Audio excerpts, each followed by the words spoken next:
I mean, I don't like having, obviously, genuinely embarrassing moments with anybody, but I don't like having them with coworkers especially. And I just had something happen to me this morning that is the most embarrassed I've been with a coworker since I came out of this room holding a gift from Izzy Gutierrez that was a Christmas gift that I didn't know was a Christmas gift. And I just asked in front of Izzy Gutierrez, does anyone want this? Like, I just asked everybody this because I didn't. I came back from vacation. It had still been in the office. I didn't remember that it was given. And so that feeling was conjured for me today when very innocently, and I can be oblivious, I looked at Jeremy and the light blue sweater that he was wearing, and I said, what punishment are you serving today? And I wasn't trying to insult him. I was asking the question genuinely because Mike confused me yesterday by being Pete Carroll by just wearing a Raiders hoodie, and I didn't know he was serving a punishment when he came in from the way that he was dressed. It was a quarter zip. So the Izzy story, you should be embarrassed and ashamed. That is awful because there was something done in a moment of tenderness and thoughtfulness, and you very dismissively said, who wants this, right? Asking Jeremy what punishment he's serving is hilarious. God, my God. It was pretty funny. Well, no, but I felt... Is that a punishment, you said? Dan, don't sell yourself short. Just moments later, you asked, is Amin in today while he was sitting directly in front of you? I was like 3, maybe 2.5 feet away from you. Yeah, but that's not the same as asking whether Amin was dressed in a form of penalty. And no, that's just the sweater that Jeremy chose. So that question's offensive. It's an offensive question. Right. Yeah, the craziest part about it is I came in today feeling really, really good because when I was walking from getting my Starbucks, I'm walking through the U.S. court area, you whistle and a cop. while you walk, right? Oh yeah, and a cop stops me, and he's like, "Hey, sir," and so I'm like, "Oh no, did I do something wrong? Did I jaywalk? Whatever?" And he goes, "Did I jaywalk?" And he goes, "Hey man, big fan. I love that sweater. It looks great. Where did you get it? No joke. Love that sweater. Where'd you get it?" Tell him, "Oh, hey, over at the Heats Arena." So then I walk over here. I walk into the Elser, and I've got. Yeah, he did say big fan. And I've got he was for sure trolling. Okay, Perhaps and I've got spin. headphones in. I've got Tobey headphones. Maguire in Spider-Man and 3. The concierge looks at me and she goes, like she points at her ears, and so I take out my headphones and she goes, "Oh, I love that sweater. Where did you get it? It looks great." And I said, "Wow, you're the second person who said that to me today. Thank you so much. I came in here all excited." I get compliments from multiple people when I walk in, and then Dan walks in and asks me, "Is that a punishment?" Yeah. Lorenzo Butler was happy up until that last part. I texted Lorenzo. Miami Heat PR, because I know Dan doesn't like it when I say names without explaining who Let's talk about Ethan's dog again. That was a good idea yesterday. Percy, come on.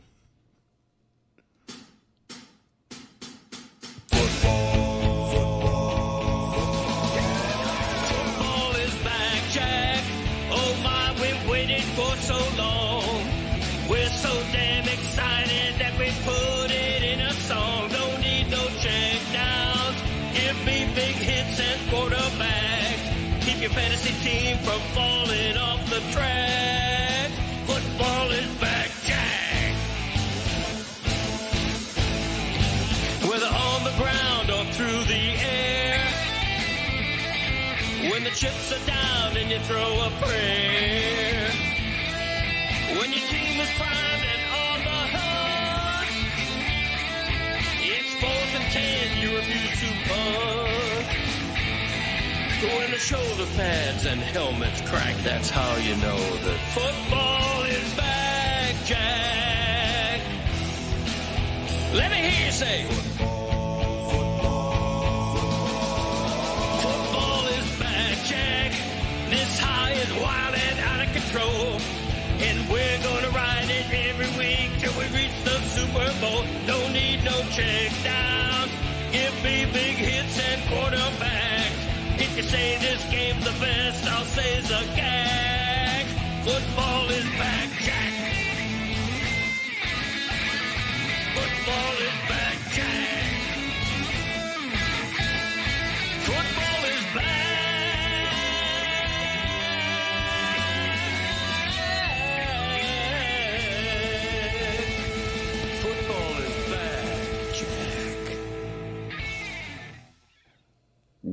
at the time of year where I think Tony and Jeremy are going to have to put an electrical collar on Mike to keep him from talking about the University of Miami and yelling about committees and rankings and the SEC. So we will get to some college football stuff here in a second. But before we do that, because the Dolphins are playing the 9:30 game in Spain this weekend, I was simply curious as these reports come out that Miami, that the Dolphins, a team that haven't been relevant this century, are going to Spain, that they want to be America's Latin team, that they want to go to Spanish countries and do what Jacksonville does with London, where you lose home games, but you're sending your product overseas and you're making your fan base more global.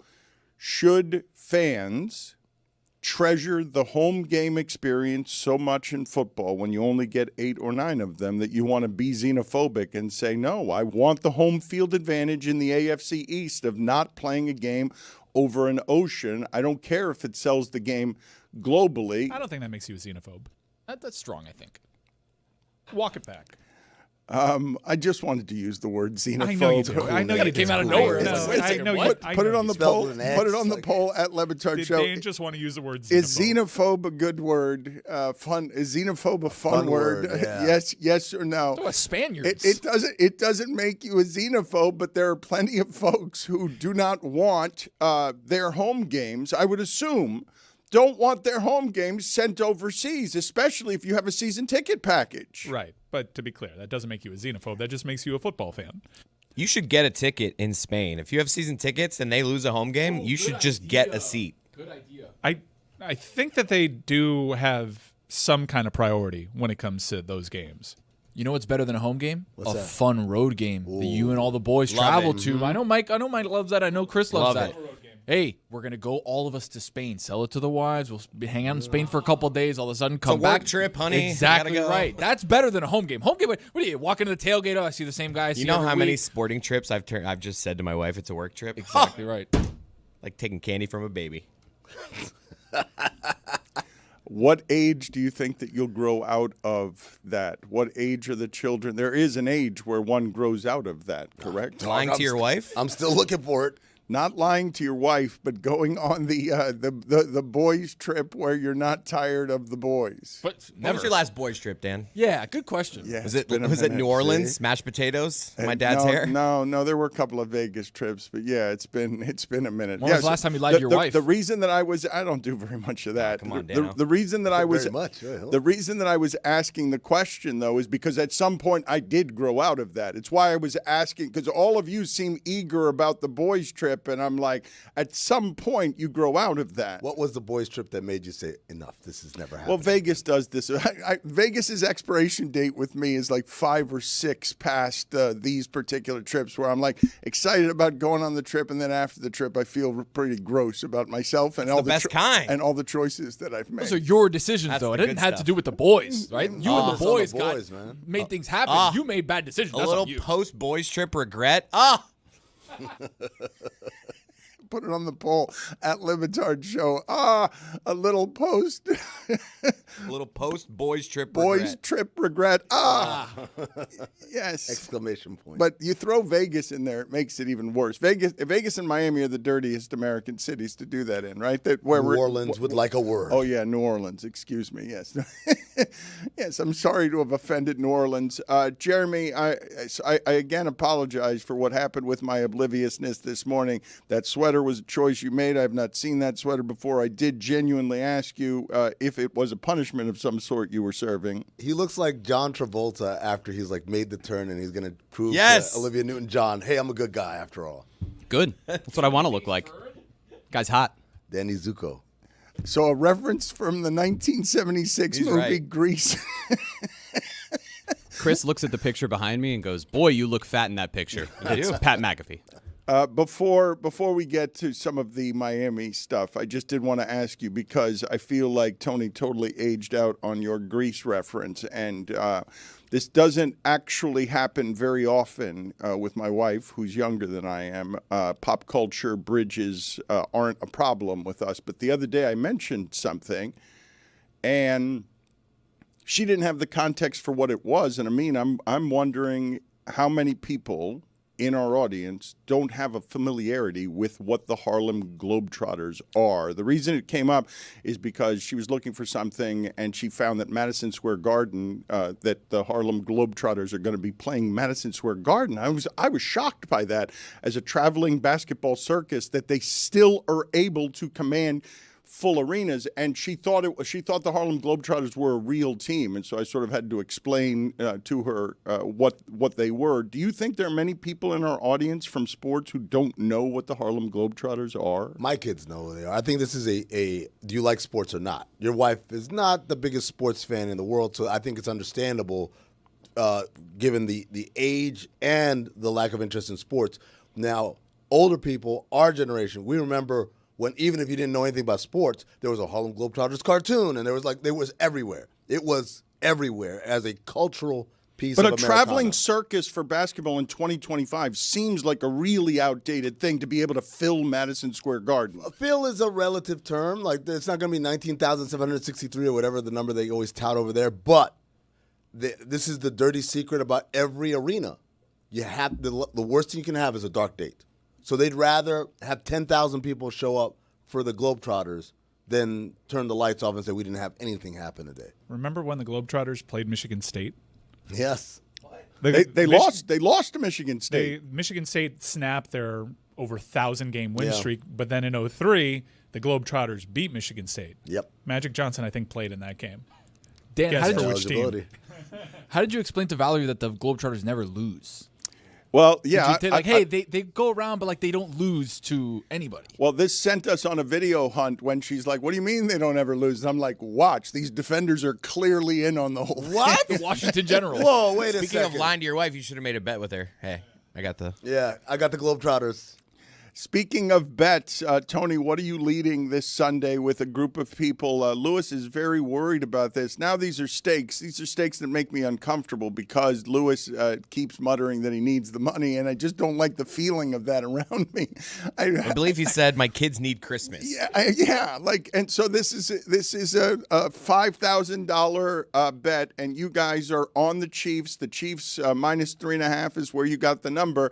I'm really scared of that half point. I'm really scared of you guys getting crushed by that half point. That would be better, though, right? Like us getting crushed by the half point would be better content. Well, dramatic is what we need it to be. You guys really feeling the suffering of $5,000 on the line in a game.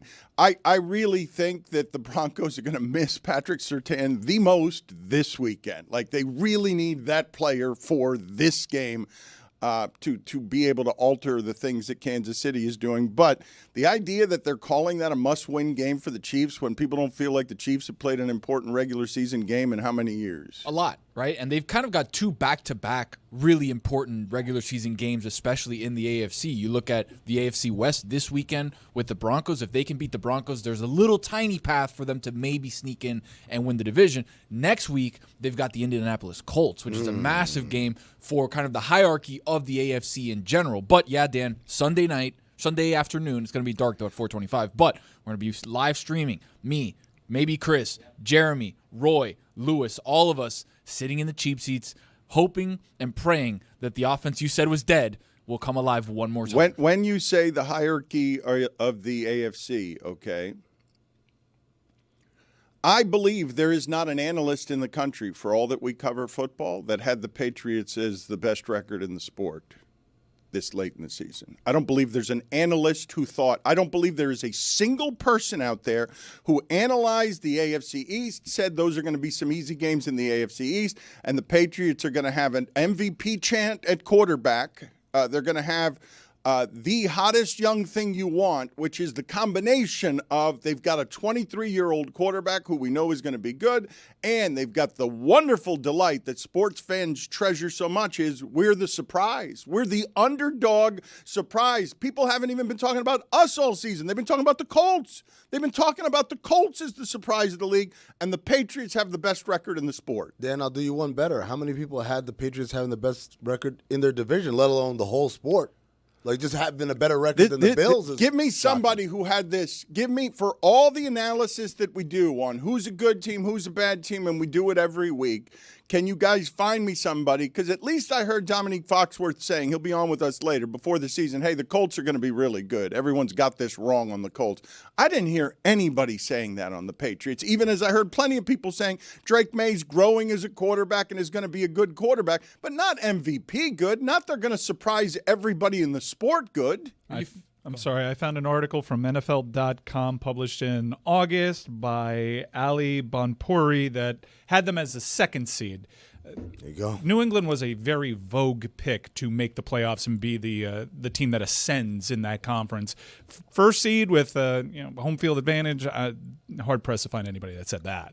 You look at Drake May and what he was doing last year, and there was already kind of glimpses of, this guy can be really good if they surround him with decent pieces. And then going into the year, they didn't really make any tremendous moves on the offensive side of the ball. You look across at their weapons in the wide receiver core, and you're like, Stephon Diggs is coming off an ACL. He's okay. They got like Kayshon Boutte and Mac Hollins and Hunter Henry. And it's like, I don't know if this team can be that good on offense. And then all of a sudden, Drake May has just kind of the rising tide that's lifted all boats there, and it's just really good.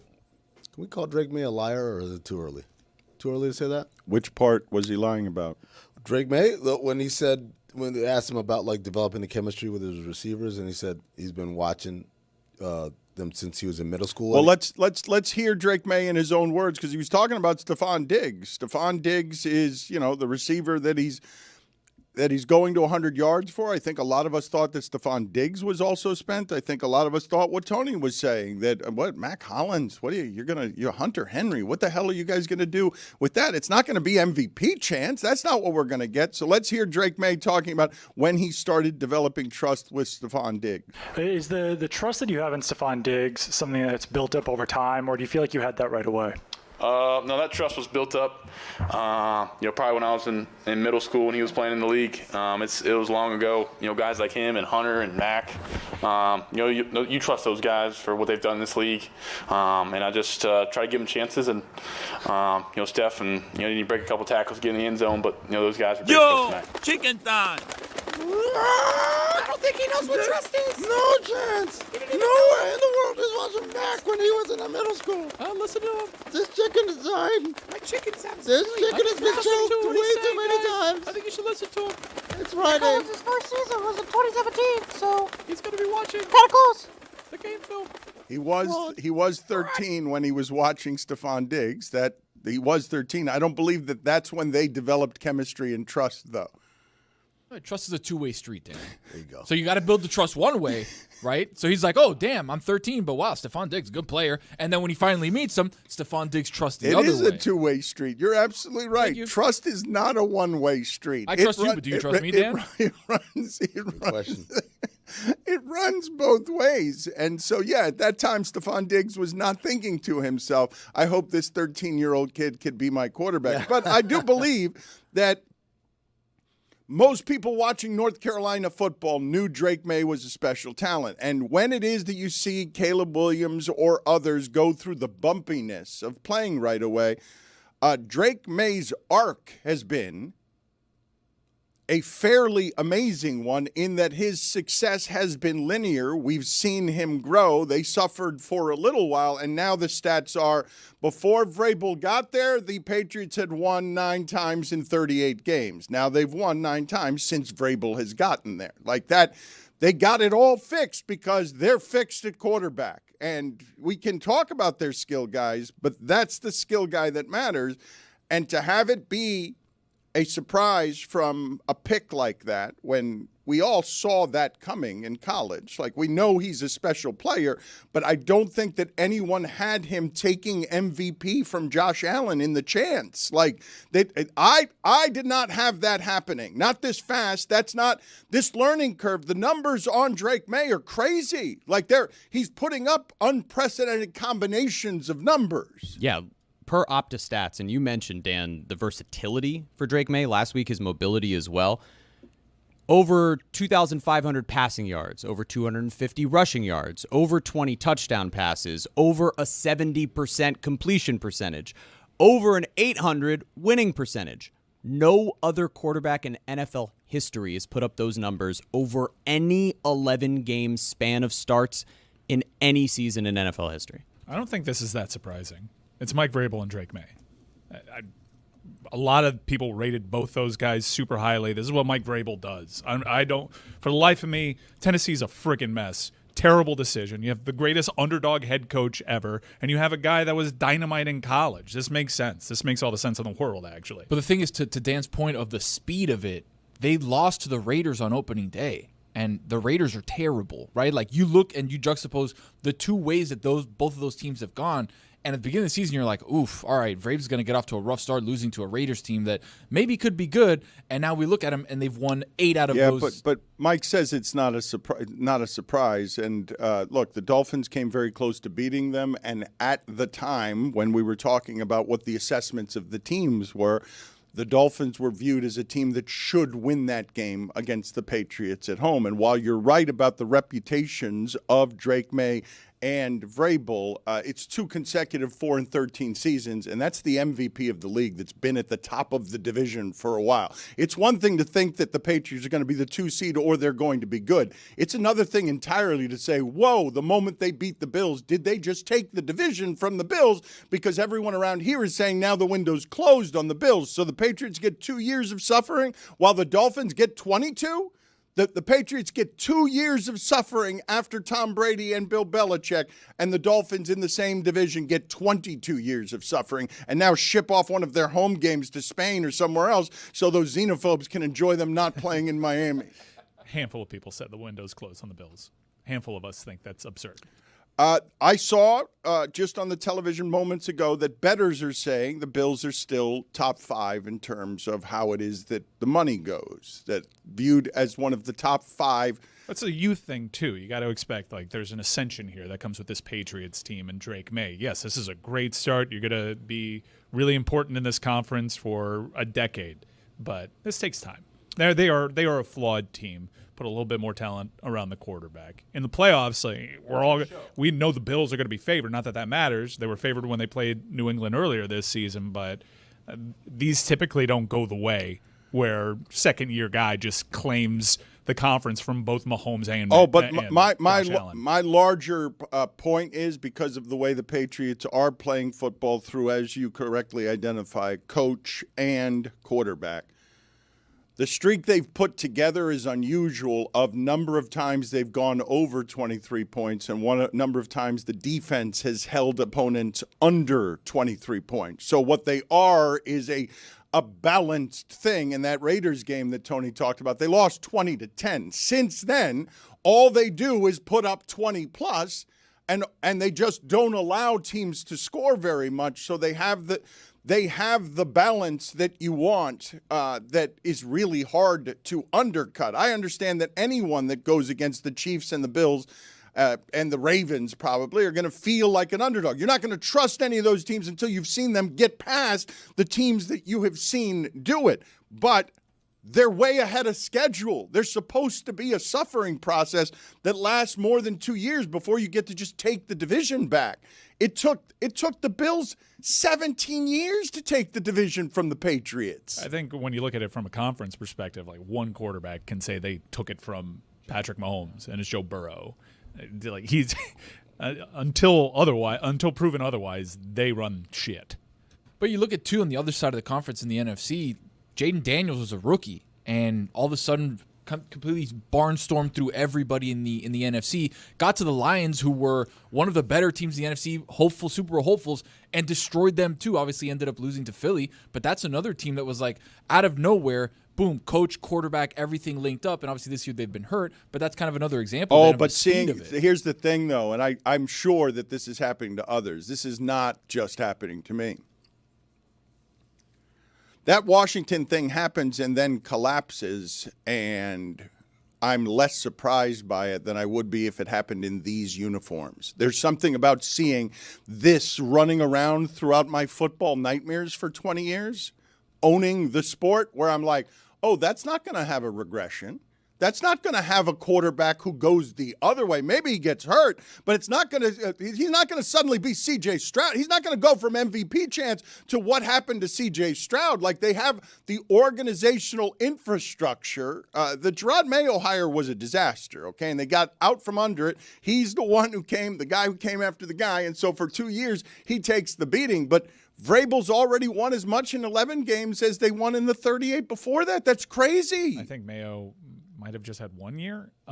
It's crazy. The Dolphins did nothing with like the 3.5 years this team was down. They didn't do nothing. Like, they had the best offense in the sport. It just they couldn't play in the cold. Are we sure that there's no regression possible, that it's just going to be up and up and up forever? I'm just saying that I don't expect to see it in that uniform. I've got whatever the post-traumatic football fans' feelings are on that uniform does things successfully for 20 years. That organization isn't going to screw up that they've got the young quarterback. How much legacy is pulled over? How many of the people that were around for the dominance are around now? I can't be the only one doing that, right? I'm not the only. When I tell you that and I say, what do you expect from this? Like, all of you look at what happened in Washington. You may be surprised. Maybe you're surprised that it has collapsed because you expected Jaden Daniels to be as good. But having seen it happen in Houston and Washington, I feel comfortable based on just the uniform saying it's not going to happen here. There's not going to be a regression here at this position. Maybe he gets hurt, but he's playing in a way that's all up. It's upticking at the normal amount of speed. The thing with Jaden Daniels that I didn't understand and still don't understand is how the hell do you come in the league and be that good right away? Like, that's not that somebody has to learn that position. You can't just come in here and be immediately great and your team wins 11 or 12 games. And I'm like, how the hell did that happen? This has been the way the progression's supposed to work. I watch a first-round pick get sacked, develop pocket presence, and all of a sudden, oh my God, the feel that he has in the pocket, he knows exactly when to run. He's done it enough now through college and the pros where this is only going to be ascent from here. Where's it going to get worse? They're going to get him better skill guys. They're going to build around him and the running game. They're going to get draft picks that make sure that support all the things that he does well outside of him getting hurt. Where does this derail? So Elliot Wolf is the executive VP of player personnel. He's the final decision maker. He joined, 2 years ago. Then Ryan Cowden joined them from the Giants this season. And then Matt Groh, who's been there a couple of years as well. I would say that this organization, other than Robert Kraft. Well, Vrabel, though. Vrabel's a bridge between all of these things, though. Sure, but then we're giving the credit to Vrabel. And, if that's the case, then why wasn't he more successful in prior stops? Because he's got a better quarterback now than he's ever had. My point is, Dan, I don't think you could say that organization when it's like nobody there was around other than Vrabel, and it's not like that information traveled with him. It's not like San Antonio or Miami where it's like, nope, it's the same people the last 25 years running it. I'm more inclined to believe that organization in terms of giving them trust. In this case, I feel like they just got a good quarterback, and for now it's working, but I wouldn't afford them any kind of extra trust. I mean, I don't know about that because when you talk about Vrabel, he's the culture setter, right? Tennessee was a laughingstock before he got there. He got there, all of a sudden they went to the AFC Championship games. He leaves there, now they're a number one pick laughingstock again, right? So he takes all of that culture setting, players coach, all those things. And Josh McDaniels has been the play caller successfully there before. That's an important piece too, right? Like working with a guy who's been a seasoned veteran offensive coordinator who's worked with Brady, who's worked with great quarterbacks. This is why people criticize the Dayball hire or firing, because they're saying you need consistency in the relationship between Jackson Dart, the young quarterback, and he's got to feel like he's got stability behind him. This is why I think the Bears thing is going to work so well, because you're going to get the growth from a young quarterback who has the confidence and security of the young coach who has stability behind him. Before we do any more pro football, though, Louisville plays Clemson tonight, and Mike is now just watching football games, rooting for things that help Miami. I feel like that's all you're doing. Yes, I'm rooting for my team. But tonight you're rooting. You will watch this Louisville game because at this point you're watching in order to just see bowling pins toppled that help support Miami's case. Now I want to hear, Chris, what is the name of this CFB chairman who is speaking here and is talking about the University of Miami's chances and the idea of Miami controlling its destiny because they look at schedule, not conferences. Mike has been telling you for a while now. I don't know how much of this is happening nationally because I still hear Feinbaum ignorantly talking about the University of South Florida as if he thinks the SEC is some mystical special thing that doesn't allow for other schools outside the SEC to have talented players that are just as talented as the ones in the SEC. But I feel like all of the shine is off the SEC, that we all know that Texas and Oklahoma, oh my God, they were going to go over there and make it so good. No, they're just running around in uniforms that you expect to be good, but they're not appreciably better than 30 other teams that you've seen in the sport this year. Louisville, I thought, could beat just about anybody. But they lost to California when they got injuries, and injuries can derail anybody. They shouldn't have and wouldn't have lost to California if not for the injuries. But you can't trust Clemson to take them out tonight, can you? It's a tiny spread, and Louisville just lost as a 20-point favorite to Cal without Isaac Brown. So Isaac Brown is a hugely important player for them. He's a big-time threat. And the ACC, it's tough in this conference. I know it's viewed as a punchline. When other conferences beat each other up, it's not viewed the same way. Dabo's teams, whenever they meet this adversity over the last few seasons, they tend to really get online at the later part of the season. So I'm curious. I certainly want Clemson to win. You can already kind of see what the committee is doing with Miami, Louisville, and Notre Dame. Miami's head-to-head argument against Notre Dame, it loses a lot of its luster if Miami is ranked ahead of Louisville when Louisville defeated them. So you want Louisville out of the way. We have the CFP committee chair, Mac Rhodes, talking about where Miami stands right now with the committee. Miami, I think, Reese, you said it, we had some teams lose. And again, the conversation with Miami has been, about their consistency especially on offense. They've been really, really good, on defense. Obviously, the head-to-head with Notre Dame comes up, and so a lot of conversation about Notre Dame, 7 straight, better defensively than what they were at the beginning of the year. So all of those things played into it.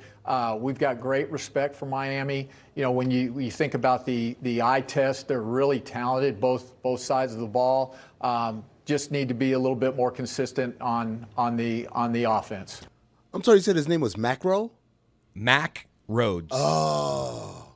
I was like, Macro, that's a great name. All it took was 1 week in college football. November's kind of crazy. And there's a lot of discourse about Miami's offense. Miami's offense this season has a legitimate shot to be the second best offense they've had in the last 20 years. It's just behind De'Ara King and Rhett Lashley's Miami offense. That kind of fell apart towards the tail end of the season. Who could forget? Who could forget? De'Ara King was pretty good. He was. That was He fun. was. And then Javonte Williams and Michael Carter ran each for 200 yards against Miami. I think one of them ran for 300. When you look, you were making the Cash Patel face for some reason while that conversation was going on. I just can't believe that we are headed to the possible scenario that I'm about to put in front of you, which is Notre Dame and Miami have the same record. Miami beats Notre Dame, but Notre Dame losing to Miami gets them more credit than Miami gets for beating Notre Dame. That's crazy. You got it. Like that's You got it. but that is it, that we are headed to them having the same exact record. And It will kill me. Mike's going to I have will a stroke. die. I will die. I will have an aneurysm.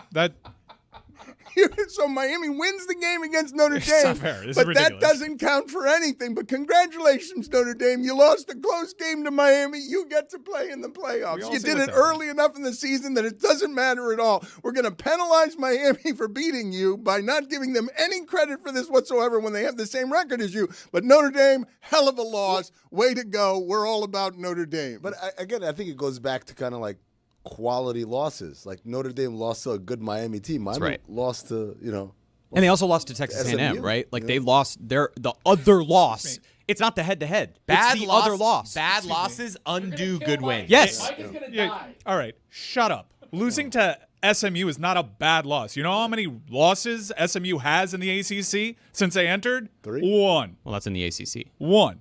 They have 1 loss. They were 11-1 last year. They were a CFP team. That's not a bad loss. Shut the fuck up. Wait, I thought you said Number last 2, year doesn't count. Louisville is presently now ranked. last year Number counts? 2, Louisville is presently ranked. It's not a bad loss. Shut up. The reason God. the reason Fuck almighty. The reason it is a bad loss, Mike. The only reason It's because Miami did it. It's because Miami lost. It's because Miami lost. It's a bad loss. I'm glad we're still being reasonable 2 weeks later. Texas losing to Florida, not a bad loss. Not a bad loss. The reason Mike jumped on me last week because I mentioned something that happened a season ago. Oh, do you know how seasons work? Now it's like, the reason it is a bad loss. Okay, Mike. Do it in the SEC. USF went there. Texas couldn't.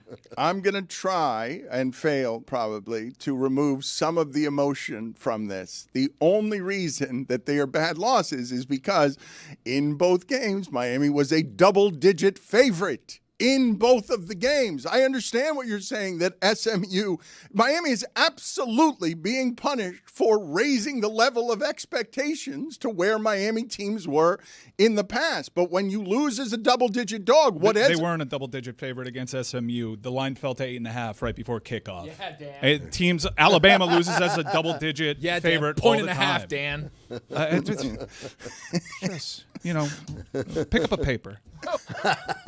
What do you want me to Pick up do? a paper. Pick up a paper. Okay, all right. So a newspaper or just they lost as a double-digit favorite. Teams lose as a double-digit favorite all the time. It's just Notre Dame has not. Yeah. Notre Dame has They not. lost. They lost. They played a game. Notre Dame was favored. They lost. Double digit? But not as a double-digit favorite. Oh my God. They were an underdog in both the games. What would happen if Notre Dame played Miami? I don't know. If only I had recent history to go off That was a of. long time ago, though. Lots of Lots changed. Notre Dame would be favored. Notre Dame would be favored if they played Miami. They were favored in the last week of August, and they lost. And Miami controlled that game. That opening drive of the second half. Oh, Dan, that opening drive of the 16-play second drive. half, man. Moving the pile. That's just... Why play anybody non-conference? They played Notre Dame, USF, Florida. Beat them.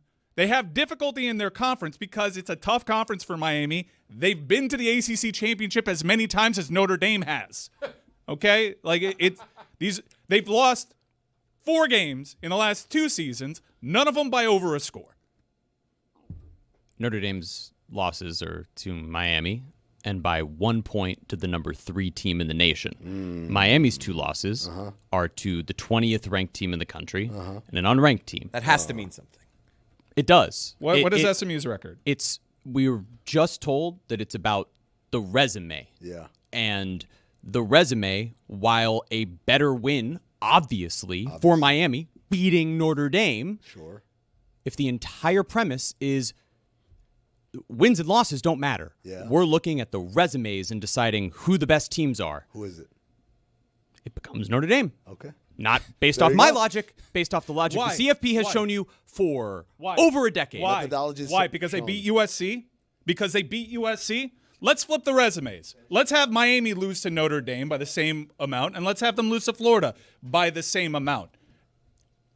Notre Dame's still going to be ranked ahead of Miami. Let's have Miami win that Louisville game. Louisville and USC are ranked right around the same place. Notre Dame has played 3 teams that in their conference are a combined 0-18. They're not actually beat. They're just winning games, and people are forgetting that they could be beat. If I flipped the resumes, you'd be making the opposite argument. So you better shape up. I would not. You shape up. Don't tell me to shape up. You shape up. He's got to shape up. That's I've got hey, to hold a piece of everybody, meet my paper. friend Jack Shit. He needs a man. Better shape up. Yeah, there you go. He gets the reference. The thing that is funniest to me is I genuinely believe that Notre Dame with 2 losses should be ranked as the number 1 team in the country because the most impressive thing done by anyone this season is Notre Dame came close to beating Texas A&M. That they should get more credit for that than Texas A&M gets for winning that game. Notre Dame should get more credit for losing the game than Texas A&M. So dumb. This is This is not new. This is insane. This This isn't new. Why are you surprised? They played. They played a football game. It's not the first time this has happened. They played each other. I'm with Dan.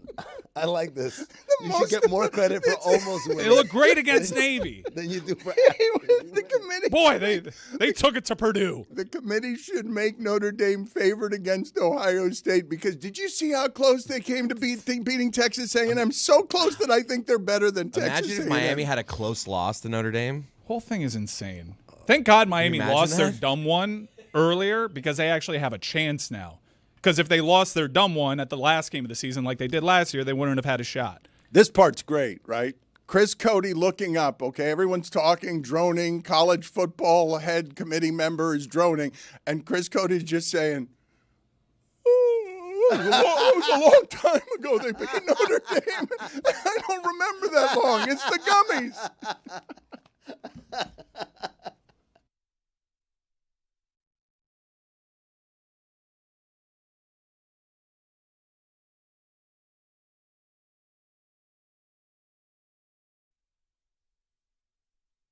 On this episode of the Alley Oop, what was this guy thinking when he pulled up in a t-shirt with a butt plug on it at the ALCS, Juju? All that and more. More fans running on the court. Plug in.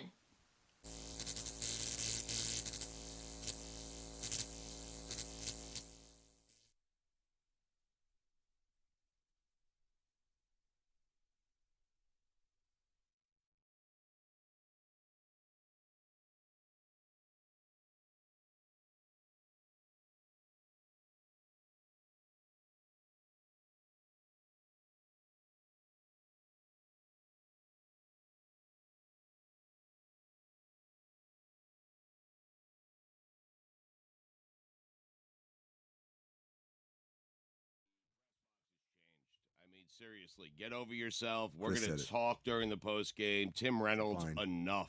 Enough. Seriously. You just got to know when You're the not Dan allowed to cheer in the press box. Did you know that? Well, I did. They were cheering for Will Manso. I think that's allowed. And Goldie. If the Dan Le Batard Show comes to a hockey press box, hilarity is going to ensue. Yeah. They're going to yell at Will Manso for 7 minutes, and you're probably going to have to go to a 7 stairwell to seconds. write, man. It's If it was 7 minutes, I'd get it. It was is what 7 it is. seconds. Exactly. David, everyone else was saying hi. They were enjoying the show. They were laughing at us. But one guy is still clutching on to his newspaper deadline. I'm a little and it's disappointed. Tim Reynolds. And is he your demographics too? I don't know. I happen to like Tim a lot, and Enough of him. I imagine this was going to be like E.J. Raddick or something, but that's just a bad look for Tim Reynolds.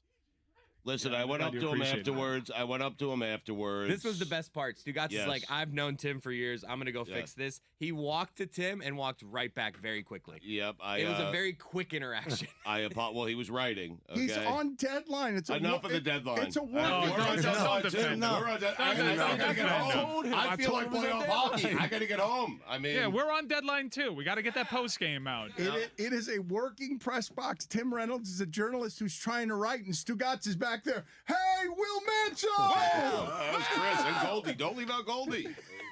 We're on deadline too. They're going to kick us out of that press box a lot sooner than they'll kick out Tim Reynolds, who's just typing away. That's just Those writers had their game stories done before the end of the precisely. Yeah, a good writer, right?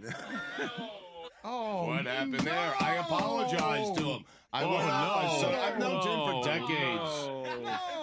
Cody was done. He was out of there. What was that interaction like, Stugotz? Take us behind the scenes. You walk up to him, you say what, he says what.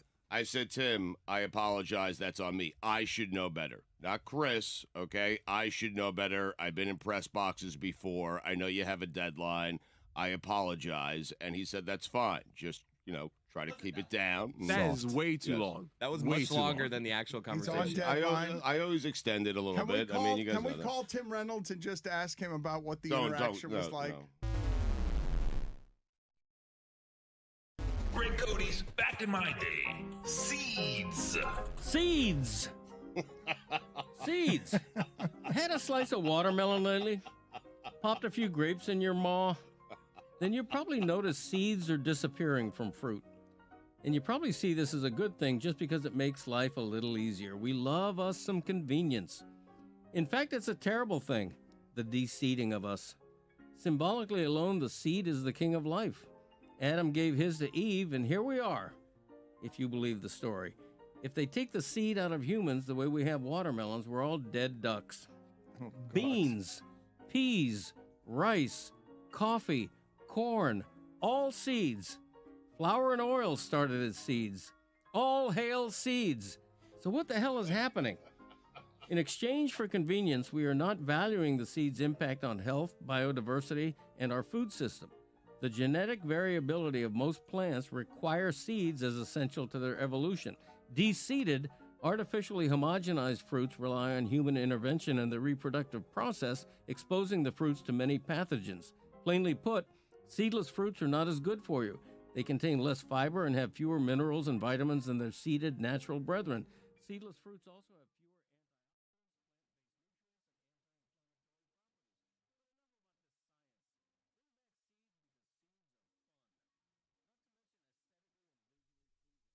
Hey, yo, this episode of the Dan Le Batard Show is presented by DraftKings.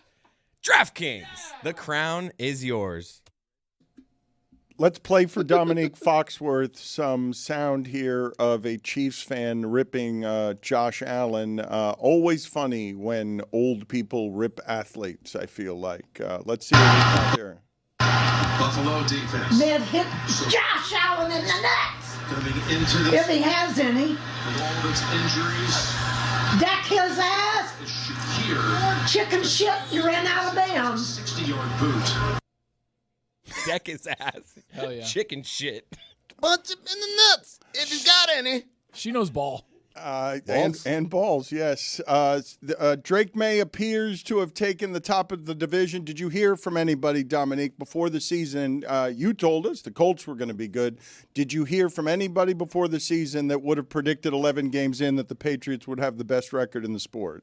Absolutely not. I think we thought the O-line would take more time to come together, and we thought Drake May was a good quarterback, but not develop into the guy that he is now. But and the defense still, as good as it's played, they still have some shortcomings. They give up big plays every now and then, a little more often than you would like. But Mike Vrabel's done something special there really quickly. And I know that you're going to call me out for just when you can't explain something, say the coaching just did it, but I can't explain it. So I guess maybe it's the coaches. It's the only thing that we don't understand fully. Dominique, is it possible to build chemistry with someone by watching them on TV when you were in middle school?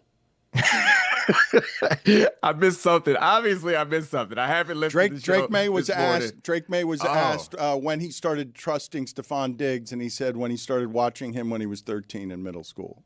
Yeah, I mean, in that, I was gonna say hell no, but I guess in that case, I was like you, Dan. I had to sound off last night. Is that something they said in the broadcast or something? Post-game interview. It's it's something Drake was saying. We pulled the Kentucky Fried Chickens on him because we don't. Tony said correctly that trust is a two-way street. It's not when you want somebody to get open. So like I feel like in that case, trusting the receiver is about knowing that he's going to be open and knowing he's going to catch the ball. It's definitely don't you have any athletes that you trust? Do you not trust Patrick Mahomes? Never met him. Trust them at the end of a game. You don't ask Patrick Mahomes. I mean, I wouldn't ask. You just literally made my point, Dominique. I don't know Patrick Mahomes, but I trust him. Drake May, who's 13 years old, not a two-way street. Okay, but my point is this: the two-way street is later. You were here in the segment. I already explained it. So not you, Dominique. Hold on a second. So Drake May in middle school is watching Stephon Diggs get open on everybody. Right? He trusts him from that angle of like, oh, if I know one thing, Stephon's going to get open if he's running a 15-yard out. Right? Yeah. Now the second part of the trust is Stephon Diggs meets Drake May. I trust that Drake May from throwing me the ball in practice. Now the trust is a two-way street. I trust him now. Trust that he's not going to throw me into getting hit or anything. Exactly. So I feel like, is Tony the only one who believes that this is possible? Because I gotta be honest, Tony. I love you. Don't like my company. I don't like if everybody else everyone else in there, Amin and Dan and Chris and Mike and everyone else. Cowards like, are all cowards that don't want to speak up, is what it is. This is nonsense. I think you're right. I agree with you, but I'm gonna have to rethink it before I fully commit. We gotta win some other people over. I mean, I think it's a responsible thing to do. Dominique, are the Packers unserious or are they just too hurt? Unserious. Unfortunately, I think the answer is that they are currently an unserious outfit because it's not one thing. Like if it was just they're too hurt at the offensive line and that was the problem, that's one thing. They're just too hurt at the receivers and that was the problem, that's another thing. They're having pre-snap penalties on big important downs and their quarterback occasionally throws back across his body into the chest of a defender. It's just a bunch of different things. And that's the part that makes him feel unserious. Like, it feels better when there's one thing you can point to, like, this is when this guy comes back, or if we can correct this thing. Part of their problem, and I guess it could give you some optimism if you are a Packers fan, is like, we can put all these things to the side. But their problem is, I don't know exactly how to fix what's wrong with them, because every game, or even in the course of the Eagles game, there are a number of different problems, and they were all different throughout the course of the game on offense. But you don't think they win that game if Jaden Reed is simply out there? Because that is a huge absence for them. When anything breaks down, when Love needs to make a play, he looks for Jaden Reed, and he's been out since week 2. Yeah, I'm sure that would help. But, I mean, they lost to the Panthers and they lost to the Browns also. So, like, that's part of the problem for me. Is it's not just – I think we can get away with small sample size explaining away a bad performance for a lot of teams in this league. But the sample size isn't that small for their offense underachieving and like, games that they should play better. And, like, I would be fine if this Eagles game popped up if we didn't have those other games to point back to and say, yeah, their offense is kind of inconsistent and doesn't show up when they need them most. You mentioned pre-snap penalties, and I was railing about this earlier in the week in the way that Tom Coughlin might, but I really want an answer from you on this. If my team is at home, given the military complex of the week of preparation that is football, if I'm playing at home, is it my reasonable right as a coach to believe that the entirety of the season, not a single one of my players will ever false start at home when they come out of the huddle because they've been told what the snap count is and they should know the snap count? This is absolutely unreasonable. I heard you doing this rant earlier, and I get where you come from, but it's spoken by like someone who never put their hand in the dirt. Like, you got to put your hand in the dirt. Can you imagine the number of things? And Dan, you of all people, I think you appreciate the intelligence that it requires to play this game. None of the other things do I have to remember if I don't remember the first thing. If I get the first thing wrong, all the other things I have to remember become irrelevant. I feel there must be offensive linemen throughout the sport who have never had a false start penalty, who have had 10-year careers without having a false start. There must be. Possibly, maybe. I strongly doubt that there's a starting offensive lineman that's had a 10-year career and never jumped off sides. But I think you're right. And part of the problem, or part of the reason why it happens, is because it's so obvious and so easy. And it's so, like, run-of-the-mill. It's not the thing that you're thinking about when you approach the line and you see a super athlete trying to rush you, and there's a motion that you have to be aware of, and you got to check the protection, and the defense is shifting. And in your mind, this is the biggest third down of the game. It might tilt the balance of your career, and you're in a contract year. Then you move. And it's like, I don't understand how you don't see how this is possible that you could overlook something so obvious. Because the is to fool them. They told me in the huddle what that was. They told me. But Dan, you never put your hand in the dirt, though. That's the issue. You're having this conversation. I was too busy holding a piece of paper in the air. Can we get just like a small, like, mason jar of dirt so Dan can stick his hand in it and see if he feels the same about this BS ass take after he does? You just gotta feel the dirt. It'll help you understand. You've never seen Myles Garrett on the other side. Did you get an offsides penalty the entirety of your career? Were you playing bump and run? And did you ever jump off sides? No, like, it's impossible for me to jump off sides. He's 9 yards away. If he did, I'd be impressed. Yeah, I would blitz every occasion from the corner spot, but I would wait and react, or from the nickel or something like that. And like, even in high school, in college, I never really jumped offside. Did I have other stupid penalties on occasion? Yeah, those things happen because you're thinking about 100 other things. I can't find anything on pre-snap penalties, but Zach Martin retired never having held. Over 6,600 snaps. A corner jumping offside is especially Dog, stupid. that would be amazing. I'd love to see that. I mean, the quick jam, like, that could potentially happen if you're doing a quick jam, but that's really unlikely. Think about the quarterback's cadence. For him to get the cornerback? What happened? Offside? Damn. So if it happened to somebody, what you would say, well, he was thinking about so many other things. He's got so many other responsibilities that he has to be thinking of. Dad, you never forget to unload the dishwasher? You never forgot to do something around the house that is obvious and simple? Not Dan. Dad's never made a mistake. He never forget anything. It's just a steel trap. It's not a mistake. They told me in the huddle when we were going. They told me. I told you to do the dishes. I listened to this show for decades. You messed up your own name one time, Dan. Shut the hell up. Like, your brain is not so much better than everyone else's. I understand how ridiculous it is, but it doesn't happen that often. There's not a ton of false starts because the hard count got guys, but occasionally it's going to happen. I don't think I messed up my own name. When did I mess up my own name? If you had to bet. Hey, Dan, the fact that you can't remember it, case in point. Steel trap? Nah, that's a wood trap you got up there now, man. Mike Ryan is always criticizing various forms of my text behavior. Why did he include you on a group text with 30 people you do not know? I love it. Mike is such a good guy. I was talking about tennis, and he has a tennis group chat. Yeah. And so I got in a tennis group chat, and I want to engage. Like, I don't want to be a bad texter. I've been working on getting better at it. However, I don't know nobody, so I don't know how to act. Like, oh yeah, I say it's you. It's like 3 people in there that I know, and so I got jokes that I want to say. I was like, I don't know if I get. It's just a bunch of the phone numbers come up. It's a bunch of strangers from all over the country talking about tennis, and I can't really fully engage because I don't know who these people are. I don't want them to think I'm crazy, because what I would say if it was just me, Mike, and Amin would be very different than what I would say depending on who's in the chat. Dominique, I'll back you up on this one because I think John Isner is in it, and I made some sort of like to hell with Georgia remark, and I don't think he took it well. I was like, I thought we were all like chummy here. Exactly. I didn't know John Isner was in there. Now I'm definitely not going to share my bullshit tennis opinions with a professional tennis player. Now I don't know anything. So you don't know how to act here? Amin is acting the way that he always acts, but you simply don't know how to act. I had to pull back because I thought I could act the way I always act, and then like I didn't get a warm response. I was like, oh, okay.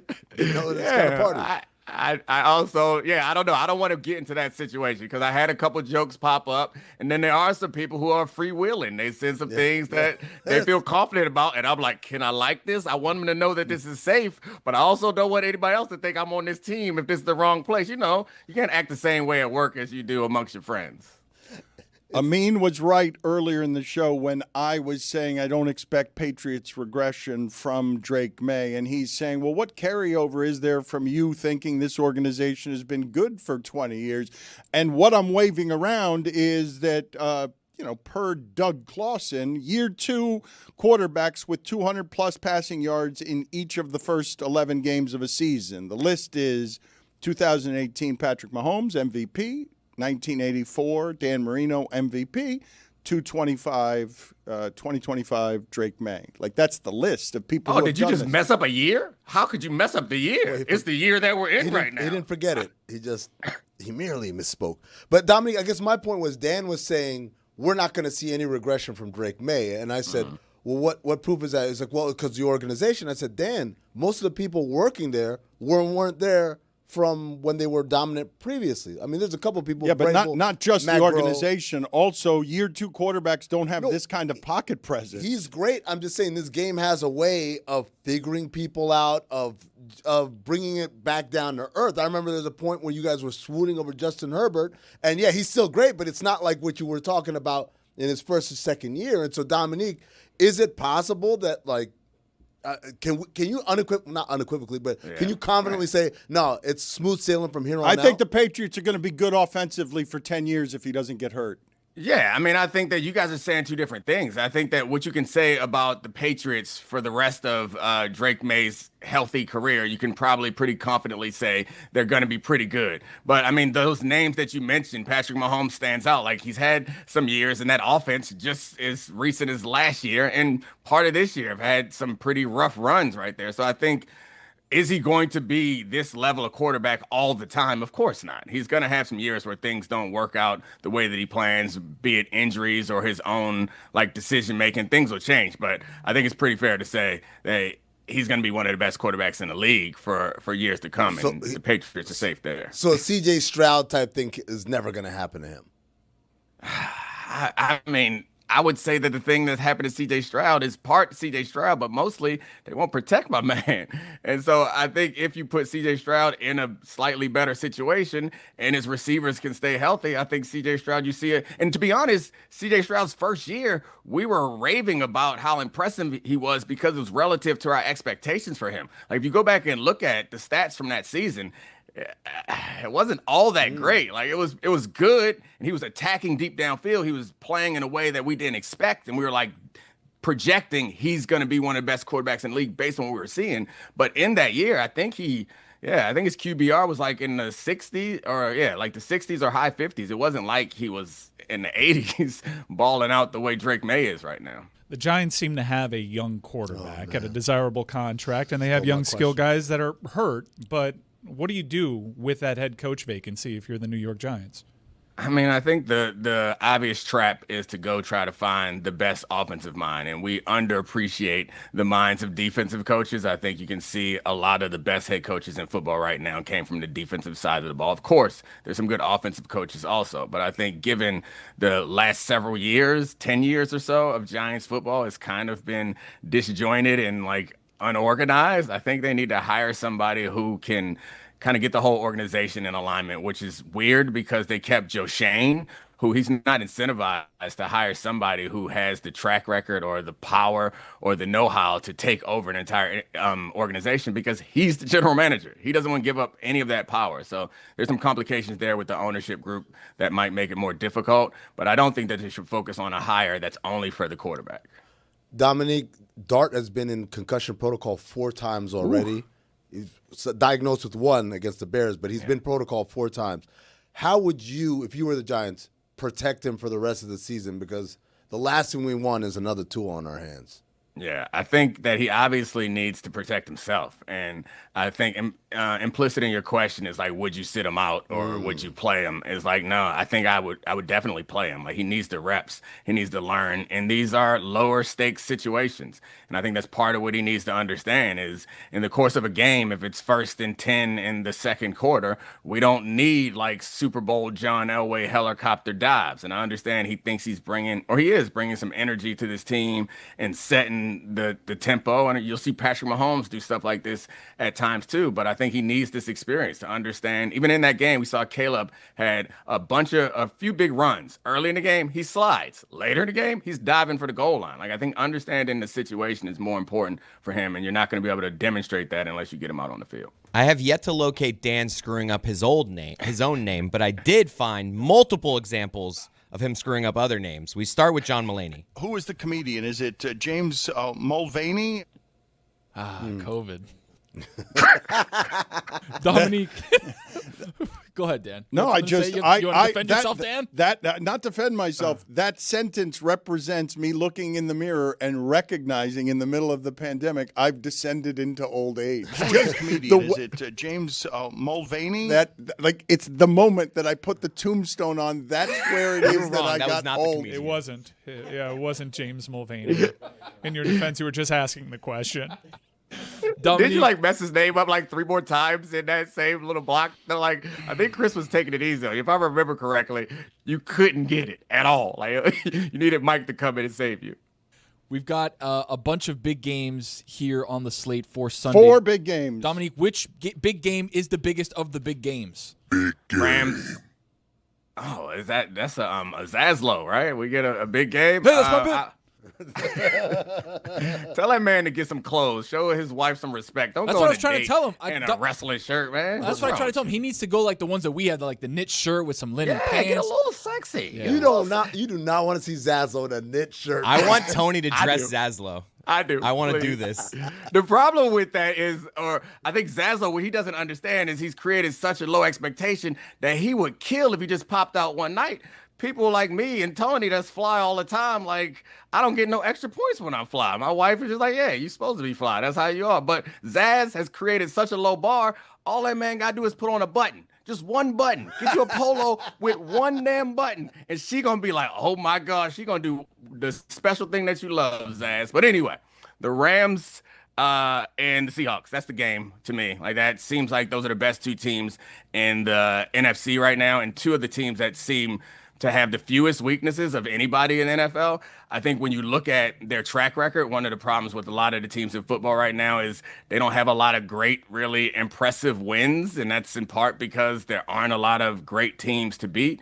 But whoever wins that game, and it's another test for Sam Darnold, who he had a couple bad games against the Rams in recent history, and a couple bad games in bid situations. So we're going to be looking forward to seeing how he performs in that game. So yeah, that's the biggest of the bigs to me. Dan screws up the Bear, Chris Felica. Chris Fallick. It was penis related too. Chris Fallick. He's in the tennis chat. You said about a month ago, before I heard anyone else saying it, that Smith and Jigba is the best receiver in the sport. And then I look up every time in the second quarter, and it's 4 catches for 82 yards. Everyone knows the ball's going to him, and no one can stop it. It feels like Justin Jefferson. Nah, it's funny because nothing about his play, jumps out the way that you see Justin Jefferson. But then if you watch him very closely, you'll see the nuances in his route running, and you see the way that he finds the holes and zones. He's kind of a technician in that way. But what shocks me is without having explosive, crazy speed, he is the best deep ball player in football so far this year. And I think we get enamored. I'm a sucker for this, especially around draft time, is with the numbers, the big numbers, guys who run fast, guys who are really tall and who look good in their uniform and have put up ridiculous stats in college, and forget that there's so many other things about the game that I think can work out, and you get in a good situation like he's in with that quarterback Sam Darnold right now. He's, to me at least right now, the best receiver in the league. What you're saying there, does it have any precedent for you guys when you think off the top of your head? Best deep threat in the sport, not that fast. Jerry Rice. Not that fast. That's it. Jerry Rice is absolutely a great example. I would say Mike Evans too. Good deep threat, not that fast. Yeah. I mean, I don't want to make it seem like he's slow. It's just when you think of the deep threat, you think of somebody like Xavier Worthy, right? Who's setting records, flying back. Rashid Shaheed, who they just grabbed on the Seahawks also. Those guys that are just running past people. But yeah. See, Jerry Rice, while obviously, no question, great, everyone says best receiver ever, it's a consensus thing. It's not, let's throw him the Randy Moss deep balls. Randy Moss was faster than everyone else. Tyreek Hill is faster than everyone else. You can't be the best deep ball, not to my way of thinking, you cannot be the best deep ball threat in that league unless you're faster than the corners. I watched the games with Randy Moss 2 weeks ago, and I was nervous the whole time. We were, I dropped the name. Whoa, I dirt. don't condone that. Like that. I do not condone thought we that. discussed it. I thought so too. I thought we discussed it. That's bad. Thought we erased this from the soundboard. By the way, I had a suggestion that they erase the whole soundboard for Dan and just leave him just the penalties. Yeah. And that's it. I don't know why Amin pressed that. Wow, what a quote. By the way, let me say something. Do you guys know what Dan did? Because we've been attacking him about his memory and ability to remember names and stuff. He said, you know what? I'm not going to say JSN. I'm going to say the whole damn name. He just said the last name, which was a choice. Wild. That was no, it's a flex. You know that Jackson doesn't spell it CK. You know he spells it with an X. That's cool as hell, right? That's cool as hell. Like xenophobe. You spell X, all of a sudden it's a cool word now. We move on to Dan screwing up the names Lou Williams and Montrezl Harrell. What you're doing that's not fair is you keep mentioning Lou Harris and Lou Williams and Montrezl Harris. You keep mentioning Harrell, excuse me. It's still not my name that you got me getting wrong there. You got me getting an assortment of names wrong, not my own name. Montel Jordan? It's not their snap count. It's the quarterback snap count. What difference does it make? The same way the first thing you hear when you're leaving the huddle and the last thing you hear when leaving the huddle is the snap count. When you're looking at that sheet of people that you're talking about, the name. That's the one. The reason why I chose names, because it's so obvious that you assume that you won't mess it up. Let's get off my guy's back, Dan. We move on to Dan trying to say Georgia Tech Yellow Jackets. Amin's Georgia Tech Yellow Jackets. Yeah. I'm really good at yes. Have you begun yet buying gifts Have you started? Yeah. What is the correct time? Yes, I'd like to transition out of you burying me in a library filled with my mistakes. Yes, I'd like to transition out of that. Hold on. That one was recent, so it should be fresh in your mind. I would like you to explain to us what the hell was happening. Yellow Golden State Jackets? What is that? Yeah, that's our new name. We were talking about Golden State, Georgia Tech Yellow Jackets. The second Golden State is him mocking himself. He like mocks himself for saying Golden State. He's like, Golden State. Okay. I don't. Dan, I am not a good gift giver or gift buyer. Unfortunately, my wife takes care of all those things, and I only have to buy one gift for her. And I've already started thinking about it for Christmas as it comes up, and I'm terrible at it. I don't know if you guys got suggestions, if you know what to do. It's like you don't get the credit, I feel like, that for buying an expensive gift. It's like nice, you get an expensive gift, but you're supposed to get something really thoughtful. And I just suck at it. I'm not that thoughtful. I'm selfish. It's a lot of pressure, right? To have to. You seem like a good gift giver, Dan. You seem like you are a good gift giver. I try to get gifts, yes, that know my wife. That are not what are you proud of? What am I proud of? What that I'm putting together this year? No, not this year. Just like over the course of like your entire. It doesn't even have to be this relationship. All the relationships. I'm trying to cheat and steal one of your. You seem I do scavenger hunts. So I do things that are funny and nice and thoughtful. So it's 6, 7, Gotta work for my gift. 8 gifts. Yeah. Like go downstairs and open up the. That doesn't feel like much of a gift. Like look just underneath someone work for the flowers in the lobby. Hey, hold on. What's the final? Where's the final? Is it like you laying in the bed? Yeah. Naked? Is that the final spot? With an arrow down. Like, here it is. Beautiful. Yes. That is. How did you guys see through me so well? It's me on a bearskin rug with an arrow pointing down at my penis. Yes, that's the big. Yeah, that's the big gift at the end. And have those Lexus ribbons on it. A December to remember. It is. It's me just wearing one of those ribbons you put on an SUV when you're giving it. You send her all around Miami, hot ass Miami, sweating and thinking and tired, and then she come back. Present, baby. How did this get turned around on me? I was asking the group how they are at gift giving. How did this get turned? All of you are thoughtless? Mike, you're not a thoughtless gift giver. There's no way that you're a thoughtless romantic. I got nothing on you, pal. I got nothing on you. I am thoughtless compared to you. You're doing a scavenger hunt, aren't you, for your anniversary? Look at Jeremy's sweater. There's no way he's thoughtless. Come on, man. That's a guy. I didn't even know Jeremy was here. Yeah. What's up, Dominique? I was trying not to talk so that you wouldn't also bully me for wearing this cardigan. I think, be honest with you, I think you look kind of fly. Thank I you. like it. I kind of like it. I think you need a little jewelry though. I know. Like you need a little jewelry. I was given a chain. I had one. It broke because it was cheap because it wasn't real. Obviously, I'm not spending that type of money. I need $1,000 from Dan over the weekend. Hopefully, the Chiefs cover -3.5. But look. Walking down the street. Oh, never mind. I thought I didn't. It says Miami on it. Now, it's a Miami Heat. It's Miami Heat. You get it. Court culture. Shout out court culture. Yeah. Shout out that guy who stopped me on the way here. Shout out the concierge in down here at the Elser who was giving me compliments. Shout out Amin's guy at the American Airlines Lounge yesterday. Joseph, the bartender. Yeah, Joseph, the bartender. Dominique, look what you did.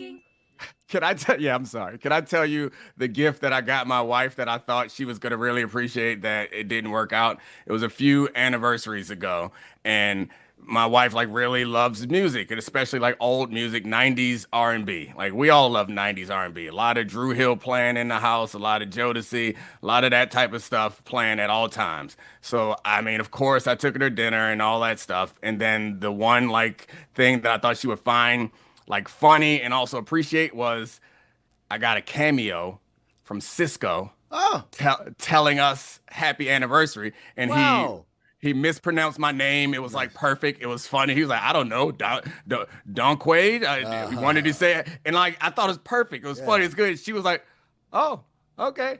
I was like, I got Cisco. Wow. Cisco thong song. Dom, you telling me Cisco's on Cameo?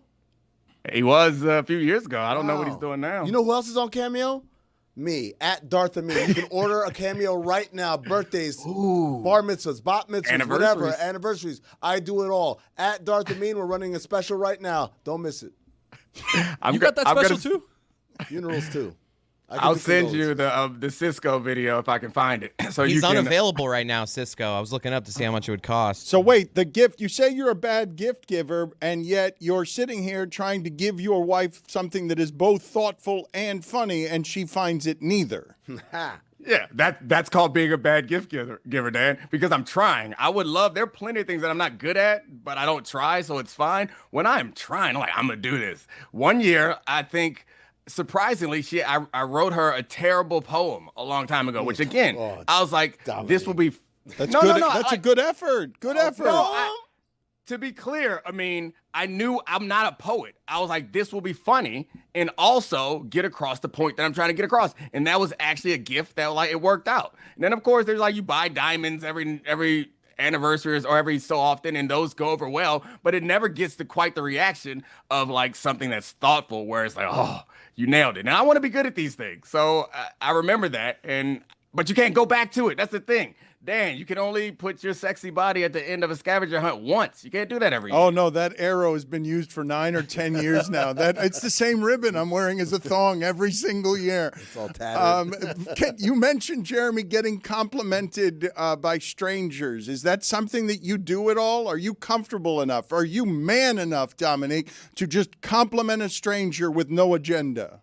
I've been trying to do that more often because I recognize, so like I go to New York for work every week, and it's probably once or twice a year, somebody will say something nice to me, and I will remember it for my whole life. So this is my goal going forward. Does anybody else do that? Like, I think it takes a bit of confidence, and you have to be careful, obviously, because some people think you're hitting on them. Mm-hmm. But my wife's hairdresser came over a couple of days ago, and his cologne smelled great. It's like, that smelled great. And he's been telling everybody that I said his cologne smells great. And I just understand how good that feels. And I want to do it more often. And Dan, you do a really good job of hosting this show, man. You're really impressive and talented and awesome. And I love the gray in your beard. It is actually a very easy way to make something stick with somebody in a way that brightens up somebody's day. I don't imagine Amin does very much of that. No, this is the Doc Rivers press conference, right? Someone asks you a question, you say, what a smart question. And then they love you forever after that. So I think in professional settings, oddly enough, I think it's a very effective tool. That's what I use it. When you tell someone like, hey, man, I'm big, like you go, if you're a guest on a podcast, like, oh, man, thanks for having me on. Big fan of the show. You know, never listen to that What's your favorite episode? But you say that. You just say, well, you know what you do? I do a little Google search, right? Just so you have one in the holster? Yeah, one in the holster. I can talk about, like, semi-intelligently. But, like, on the street saying, like, hey, man, that's a nice sweater. Nah, man. Yeah, but that's all agenda-based. You're not doing something to spread feel-good. You're just lying. You're just lying to spread your own agenda. Well, that's what he's doing. He's complimenting a stranger for no reason other than to make him feel good. It's not... I'm saying when I get a genuine compliment from somebody, it makes me feel good, and I try to do that more often. And you made that point about going on shows. Is there anything that you get all the time? Because people check my Wikipedia before I go in their show, and they always bring up that I was born in England, like they're the first person to find that. And I have to go through the same thing of like, yeah, my dad was in the military. No, I didn't have the accent. We left before then. But every time I go on the show, I know that you've checked my wiki, because if you say, hey, you're born in England, huh? Good day.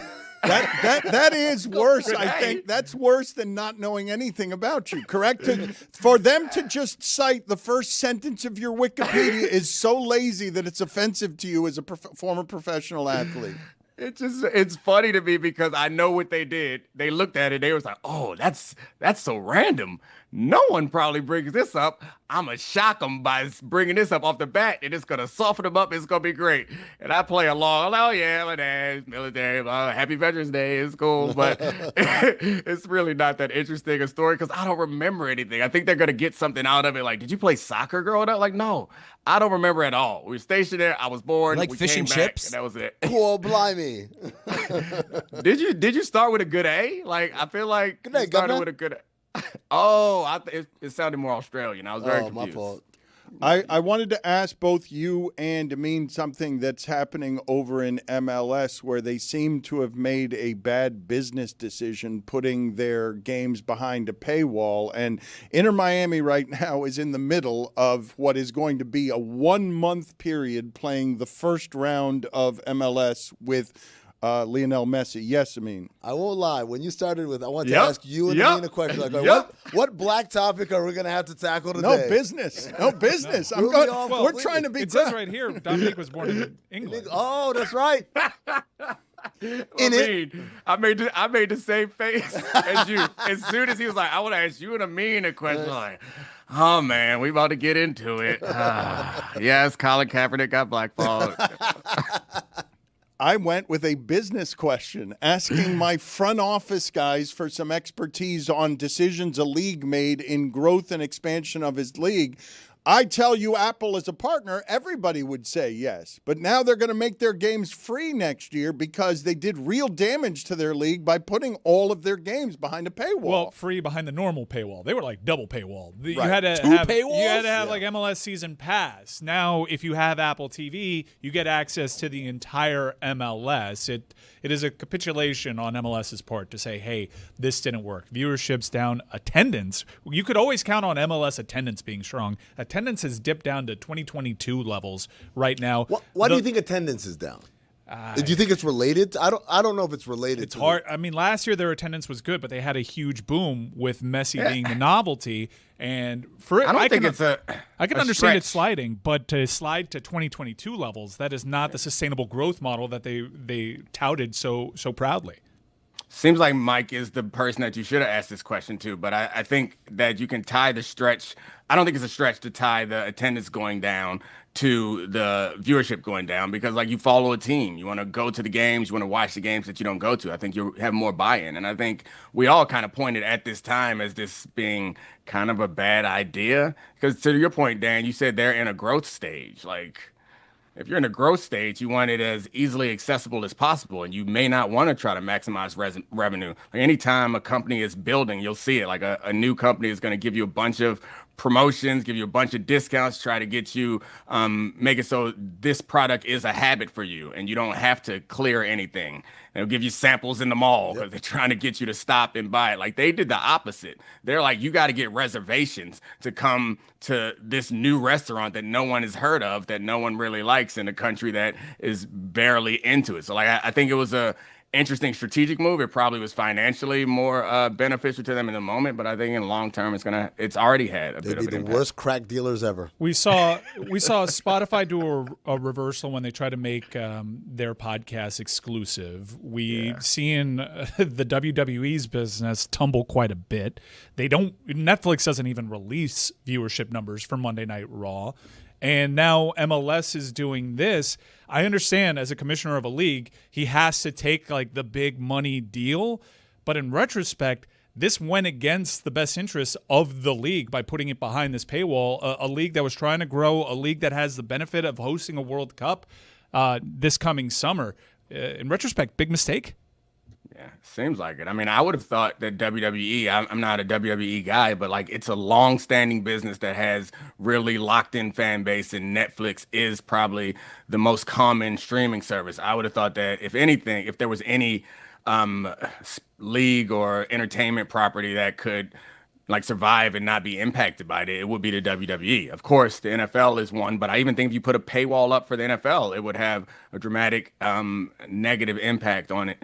But I guess we have those Christmas games to look at, right? Those are the Netflix games. I love the numbers do that. The Amazon games technically are paywalled games. Yeah, but you guys, you cannot have a business decision. You can't have what I'm about to say. You actually struck gold on all things Messi related, and you didn't grow your league while it was happening. Like, those two things can't, like, that is a management failure of the highest order, to have the best player in the world deliver on being the best player in the world, and you're not growing your league while it happened. I think they were ambitious. They thought, like, people are going to be like, oh, Messi, I don't care. Sight unseen, here's my money. And what they found out is, again, this market is a tough nut to crack.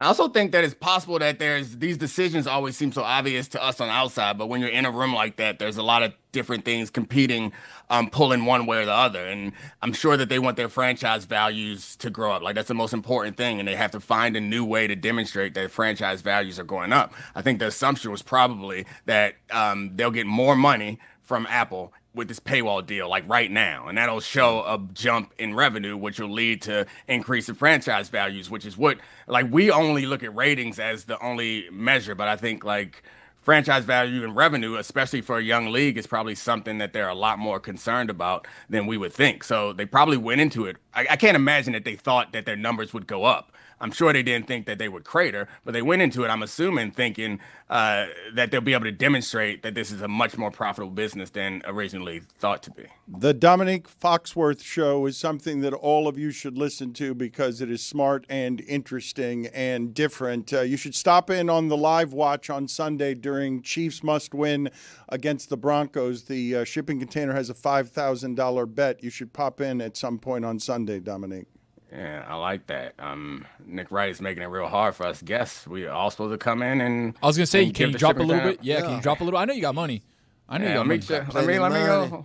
Let me go see. I'm gonna go check these couch cushions, see what I can throw I know you on got top money of in that. there. Let me you got money in the couch cushions. I've seen them. in the couch cushion. See you later, Dominique. Bye, Put it on guys. the poll at Le Batard Show. Does $1,000 from Dominique $1,000. actually have coins in his couch cushions?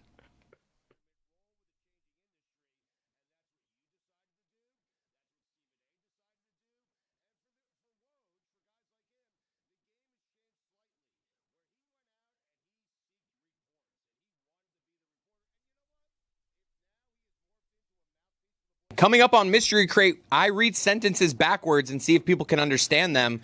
Tony takes the bite out of the side of a corn dog. Well, you took the top bite, though. I bite the tip. Tony bites the shaft. Fuentes, what else we got coming up? Oh, we talk about how turkey stinks. Turkey does not stink. Amin You guys fights are us on it. ingrates. It's terrible. Come on, Thanksgiving. I'm with Amin It's there. so much better if we didn't have turkey. Chicken You know instead. what else was terrible? When Mike ruined my whole story. I didn't ruin the whole story. Such a bad. We had another Jess And- Reed segment.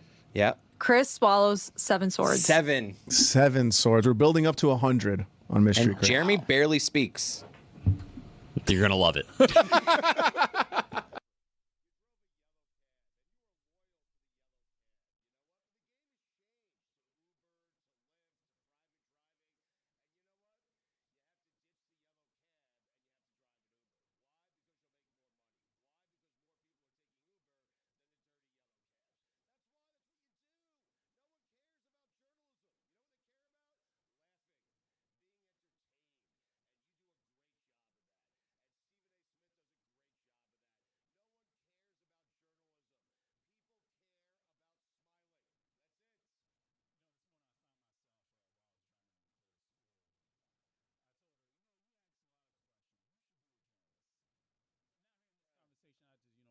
Don't be a journalist. Like, Exactly. do something else. It's over. Sad. You're going to let Stugotz parent your daughter.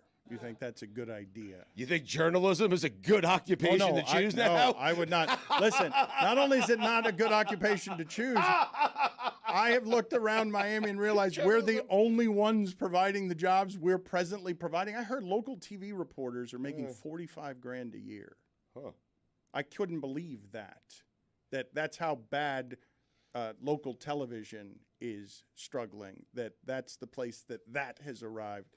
And I told Chris Cody not to get into this business at all because it's terrible. But Stephen A. Smith is making more money than he's ever made in his entire life. He has more power.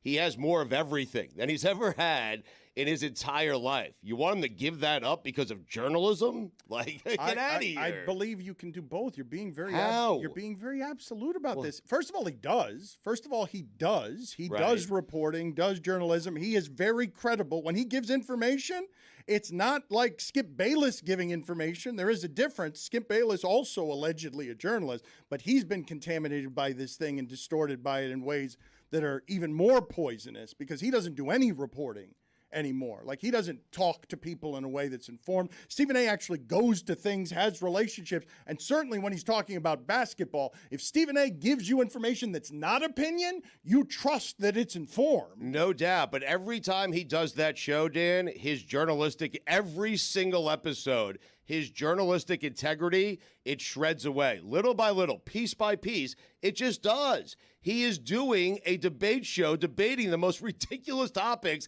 in the history of sports. Like, it has to affect your credibility. Stugotz, it has happened. And you sitting next to me does not help. I mean, or my dad or Cody, because I said Cody? to myself, generations of Codys, because I did say to myself, this is one of the things I find funny about Stephen A. and thinking that he and I do the same thing, because once I got to PTI and it was argument television, I said I'd like to try to do it differently, but I guess that sounds highfalutin. I don't want to do debate shows. The knuckleball is dead. The knuckleballer is dead now, correct? Completely dead. There's no one. Is there anyone throwing the knuckleball now? Someone has to be throwing. Yeah. I would say Tim Wakefield was pretty None of us bad. have one. We're just like, yeah. No, there has to There's be. got to be. Well, wait a minute. The knuckleballer didn't go extinct without anyone telling us. As did long it? as there's breath in my lungs, there's a knuckleballer out there. Put it on the poll, Guillermo, at Le Batard Show. As long as there is breath in your lungs, will there be a knuckleballer out there? There should be more because if you notice, I mean, I don't have any stats to back this, but I don't care. I'm going with it regardless. I would say that the position players that are pitching have a much better ERA than average pitchers do. Because they're all just going out there throwing the ball like 35 miles an hour, and the hitters are so confused that they just get under it, they pop up. Like, nary a run is scored off of a position player. Sometimes, but not always. I loved when baseball analysis was starting strong. I loved the people who would do the analytics on how a knuckleballer would screw up your hitters the next day. For the preparing for a knuckleball would screw you up the next day as well, because you're sitting out there hitting those 45-mile-an-hour butterflies. There's nothing that I hated more, like growing up watching the Marlins, than when Jamie Moyer was coming to play against them. And I don't even remember if he was a knuckleballer or if he could just only hit 75. It was just slop. He could It wasn't only hit he like was not a knuckleballer. 72. He was just old, and he threw croutons up Anytime there was a Tossed salad. knuckleballer or just an old man that could throw the ball really slow, I knew like this team can only hit fastballs, and this is going to be a long day and a long week because they're not going to be able to figure it out. And it's frustrating because you're just seeing these meatballs go over the plate. You're like, how can you not deal with this? This is so slow. Hit the baseball. And yet Jamie Moyer had a 20-year career. He was 40. He was still pitching. What is the ruling of the committee? Is Stugotz is nominated? I need some sort of formal ruling from the committee. He has nominated Joe Musgrove. Billy is passionately against. Chris, are you willing to give him horse status, because horse status is before ace? Horse is not an ace.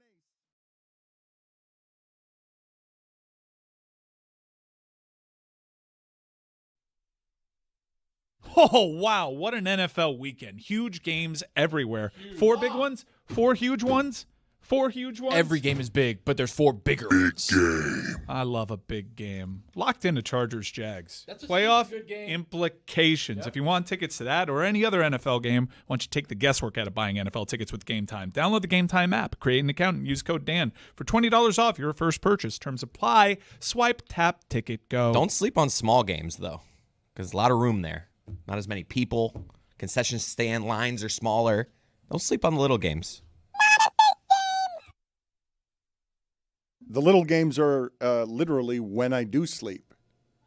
They 4 o'clock window. It's Not just, this. Not this week. When there are some 4 o'clock, when there are some 3 4 o'clock games and Arizona's involved, and I'm not terribly interested, that is a good sleeping place. It is there are some decent napping windows on the NFL. Tony is never napping on the weekends. He's perpetually hustling. He's got 2 things going on this weekend because he is an unrelenting hustler. It's not just what we were telling you about on Sunday, where he is, I believe the verb he used was spearheading our coverage of the big Chiefs-Broncos game, but it's also what you're doing Saturday at Dead Flamingo, right? Saturday night, Dano, probably the biggest UFC card of the entire year. UFC loves to do this. They love to back end the year, close it out with a bang at MSG. Bookend, I think and you meant. Dano, No, they close it out with a bang. It's not a bookend thing. It's a close it out with a bang thing because they're back end is fine. Back end is fine because the problem is they don't really bookend. Bookend means it's good in the But beginning, I good thought at the end. the way you put your hands up, you meant bookend. No, but I They just like to do put it. one I at the just talk with start my hands because I'm and the Cuban. back. Why is everybody an asshole today? Yeah, thank you. Today? Do we have another jack shit here? Damn. All right. Dano, UFC 322. We got Islam Makhachev moving up a weight division to fight Jack Della Maddalena, a massive super fight between the two. Then, in the co-main event, another massive super fight between Valentina Shevchenko and Zhang Wei Li. Okay, she's moving up a division to go fight. Is she Valentina the one that Shevchenko. lifted Shaq? She lifted Shaq and Francis Ngannou basically over her shoulder. She's like 5'2". We're gonna pull that up. She's very strong. So these two super fights are happening, plus a ton of other great fights. Oh, here you go. Zhang Weili with Shaq. As you can see, she's like literally 5'3". Cool haircut. On Shaq? Now He's let's had it for a judge here. while. I saw this before. Let's judge if this is a real lift. She's also wearing big shoes. She gets some help here. I'm saying she gets some help here. I don't know. She's lifting Shaq off the ground. And now it's Francis Ngannou. The Francis one is easy. Yeah, I mean, that's like. But that's a guy that weighs like 275 pounds of pure muscle. Shaq is pushing 360. Shaq gave a little. Okay, could you do what she did to Shaq? Shaq, I don't believe that classifies as her lifting up Shaq. I believe that's okay, Shaq that kind of- getting How about- up is on that a holding up tippy toe. Shaq? Everybody's an Because asshole. Shaq got in the What? air. What? At least give her something. She's small. He's Come on. huge. Thank you. So UFC 322 at the Garden will be live at Dead Flamingo. Party starts at 10 o'clock. Great fights on the prelims. Great fights on the main card. We've got a bunch of stuff happening there. Bookend. So we'll be bookending the Dead Flamingo night with opening up and then also Good us. job. Good job. Thank you. You didn't say cock. You came close, but you There was didn't a say lot it. of a lot of that was yeah, said yeah. earlier. I was like, oh, here it comes. He's going to say cock, but he didn't. And then on Sunday, spearheading the cheap seats, we've got Kansas City, Denver, probably the biggest matchup of the year Definitely in the 4 o'clock window. for the shipping container. Jeremy, I believe that Dominique Foxworth was correct when he said that outfit does indeed require a chain. There's a lot of neck there. There's a bit of chest. There are some promises being made by the those top chest hairs. part of that shirt.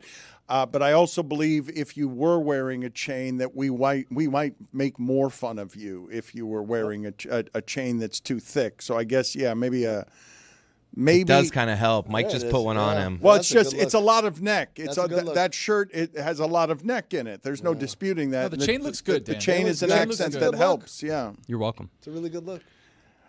I look great. I've got a guy for Jeremy, by the way. I know he wants to use that $1,000 to roll it over and get a chain. I got a guy. I got that one on IG. Cuban link. Yeah. Jonah Very Hill told nice. me This is great. if I want to you want to go, I got a guy. White Ariel. gold. I need white gold. You need white gold? Oh, true. Touche.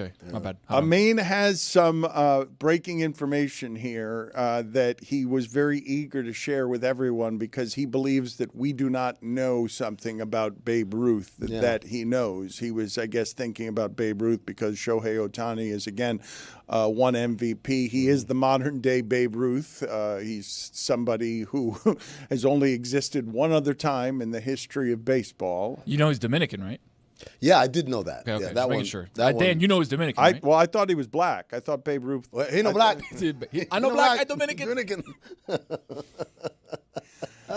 What information do you have on Babe Ruth? That see, Mike Ryan was passing around at dinner last night new information that he had not heard, and he was assuming that no one else had heard it. You don't have necessarily breaking news on Babe Ruth, do It's you? not breaking news, but it's just like I found. I was reading up on Shohei winning MVP. It's his 4th and 5th years. He's a unanimous winner. He's the only multiple-time unanimous winner of MVP in any major sports history. And I was like, that's odd. And then I looked up, and then it's, Aaron Judge wins AL MVP, 3rd time in 4 years, making him the winningest MVP in Yankees history. And I was like, And so I'm like, guys, are you mean to tell me Babe Ruth was a unanimous MVP like 700 times in a row? And I looked it up, and Babe Ruth only has 1 MVP. Wow, that's fascinating. Do you guys know why he has 1 MVP? Karl Malone had a great season. Yeah, it does. Babe Ruth fatigue. No, they actually had a rule that back in the day, lifetime, you could win MVP once. You win it once, you're off the ballot forever. So the year he hit 60 home runs and was crazy, whatever, he wasn't even on the ballot That guys is know good that? information. Put it on the poll. Did you know that Babe Ruth won only one MVP? I have a tidbit for you. Okay, when I say Hitler, what do you think? Micro Nazis? penis. Oh. Yep, that's right. Yeah, he had a micro penis. Yeah. That came out yesterday. Yeah. Yeah. Now, so, like Dan was like, I knew something about his testicle, but I was like, yeah, no, he had one nut. No, apparently He didn't have one nut. No, he had two, but the other one didn't descend. Okay, that means you go. Hold on. So it's inside him? Yeah. Wow. Doesn't that mean you? That's just never have- happened. You've never gotten up from the couch and been like, what? No. It happens. to Mine me hang quite a low, bit. man. Long ball Happens Larry. to That's me. what I am. You said it came out It's a long-ass yesterday. I don't believe that the news came out yesterday. No, Jeremy knows about it. I feel like I've heard that before. You know about that Hitler he's got a- micro penis? Yeah, dude, this is a great day for me. First, I'm this hot. Second, I find out Hitler has a micro penis. I mean, what a day for the Lucky J. Can I say, does that shock you? No, it tracks. It's a par for the course, man. Like this is exactly the behavior of someone who's mad at the world because his dick is too small. That's right. I don't think that news broke yesterday. I believe that you discovered it yesterday, and you're so narcissistic that you believe that if you discover something, it's breaking news. That's not how breaking news works. Well, I mean, there is a truth to reaggregation, like that NPR spoken word tiny desk thing is going re-viral when I thought we did this 2 years ago. But you felt pretty strongly that you knew that he had a micro penis, but then when pressed on it, you're like, okay, maybe I knew about the testicle thing. But even that was a wrong tidbit. thought he had two nuts. One was inside. Inside of him. One was inside. Per CBS News yesterday, Adolf Hitler most likely suffered from a rare genetic condition called Kalman syndrome. Researchers and documentary makers. There's reasonable doubt there, Your Honor. Reasonable doubt. K-A-L-L-M-A-N-N. Researchers and documentary makers said Thursday, following DNA testing of the Nazi dictator's blood. Wait, we still have his blood? Also, Kalman. It's bad enough to have a micro penis. It's even worse when they name it after you. Well, it's just a German doctor diagnosing himself. Like, oh, come on. You got to be kidding me. Can you guys get the video, please, here of this? I can't call this a streaker, right? Like, what is the proper name for somebody now who's running on a court or on a field, but isn't necessarily taking off their clothes? In order to be a streaker, you have to take off your clothes, right? It can't just be you're running on the court. Where's this basketball court here? This is Clippers Nuggets the other day. We actually had the video yesterday to roll, but it was the broadcast, and we couldn't show it because we get dinged. So we finally got the native angle. This is someone with a cell phone recording it, and this is a kid. He runs across the court in the middle of Nuggets Clippers. Jokic is on the floor, like important players on the floor, and then he jukes the shit out of one of these security guards, which I can't get enough of. Watching this old man try to get him, and then whoop, he gives him the slip. I said that guy's going to be in the training room right next to Bradley Beal after the game. Too soon? So this is courtside, and this is during play. They're bringing the ball up, and he's just on the court, and he's showed his buddy. He had very good seats, and he's juking security as they took a long time to get out there. And so what is your point that he's near Jokic and that it's during play and that it's just the illusion of security? Yeah. It's not really security? It's a really weird thing. Like, obviously it's funny, and then you realize he's like promoting some meme coin, and now you're an asshole, looking for attention, whatever. But there's a part of me that's like, wow, this whole thing works under like this implicit code that nobody actually crazy is going to show up, right? Nobody actually crazy is going to have enough money to sit courtside, because without that, when I always think about this sort of implicit social code, Dan, when I'm driving, I'd be on the freeway and going like 70 miles an hour, and everyone's going 70, and I'm like, wow, this whole thing is like kind of relying that I'm not just going to go crazy and say, you know what, right turn in the middle of traffic and just take out as many people as I want. It's so crazy that a lot of this stuff is we just trust that human beings are not going to just lose their shit at the wrong time. And so something like this, that dude could have ran up to any one of those people and done God knows what, right?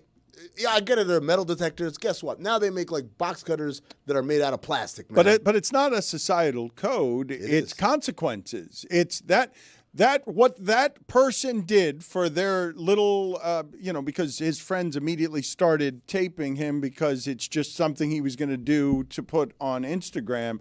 The consequences are that he's going to feel it. It's not going to be worth it in any way. The amount of time he's going to have to spend in jail, the amount of money he's going to have to spend because of what kind of crime that is. It's not social construct. It's not the person driving on the highway isn't just going to turn right at 70 miles an hour. It's the person's not willing to suffer the consequences of dying if they turn right at 70 miles an hour. But that's my point, Dan, is it's still kind of just assuming, let's just assume everyone is normal. Remember Monica Seles? You guys remember this? Monica Seles. The tennis player, Seles.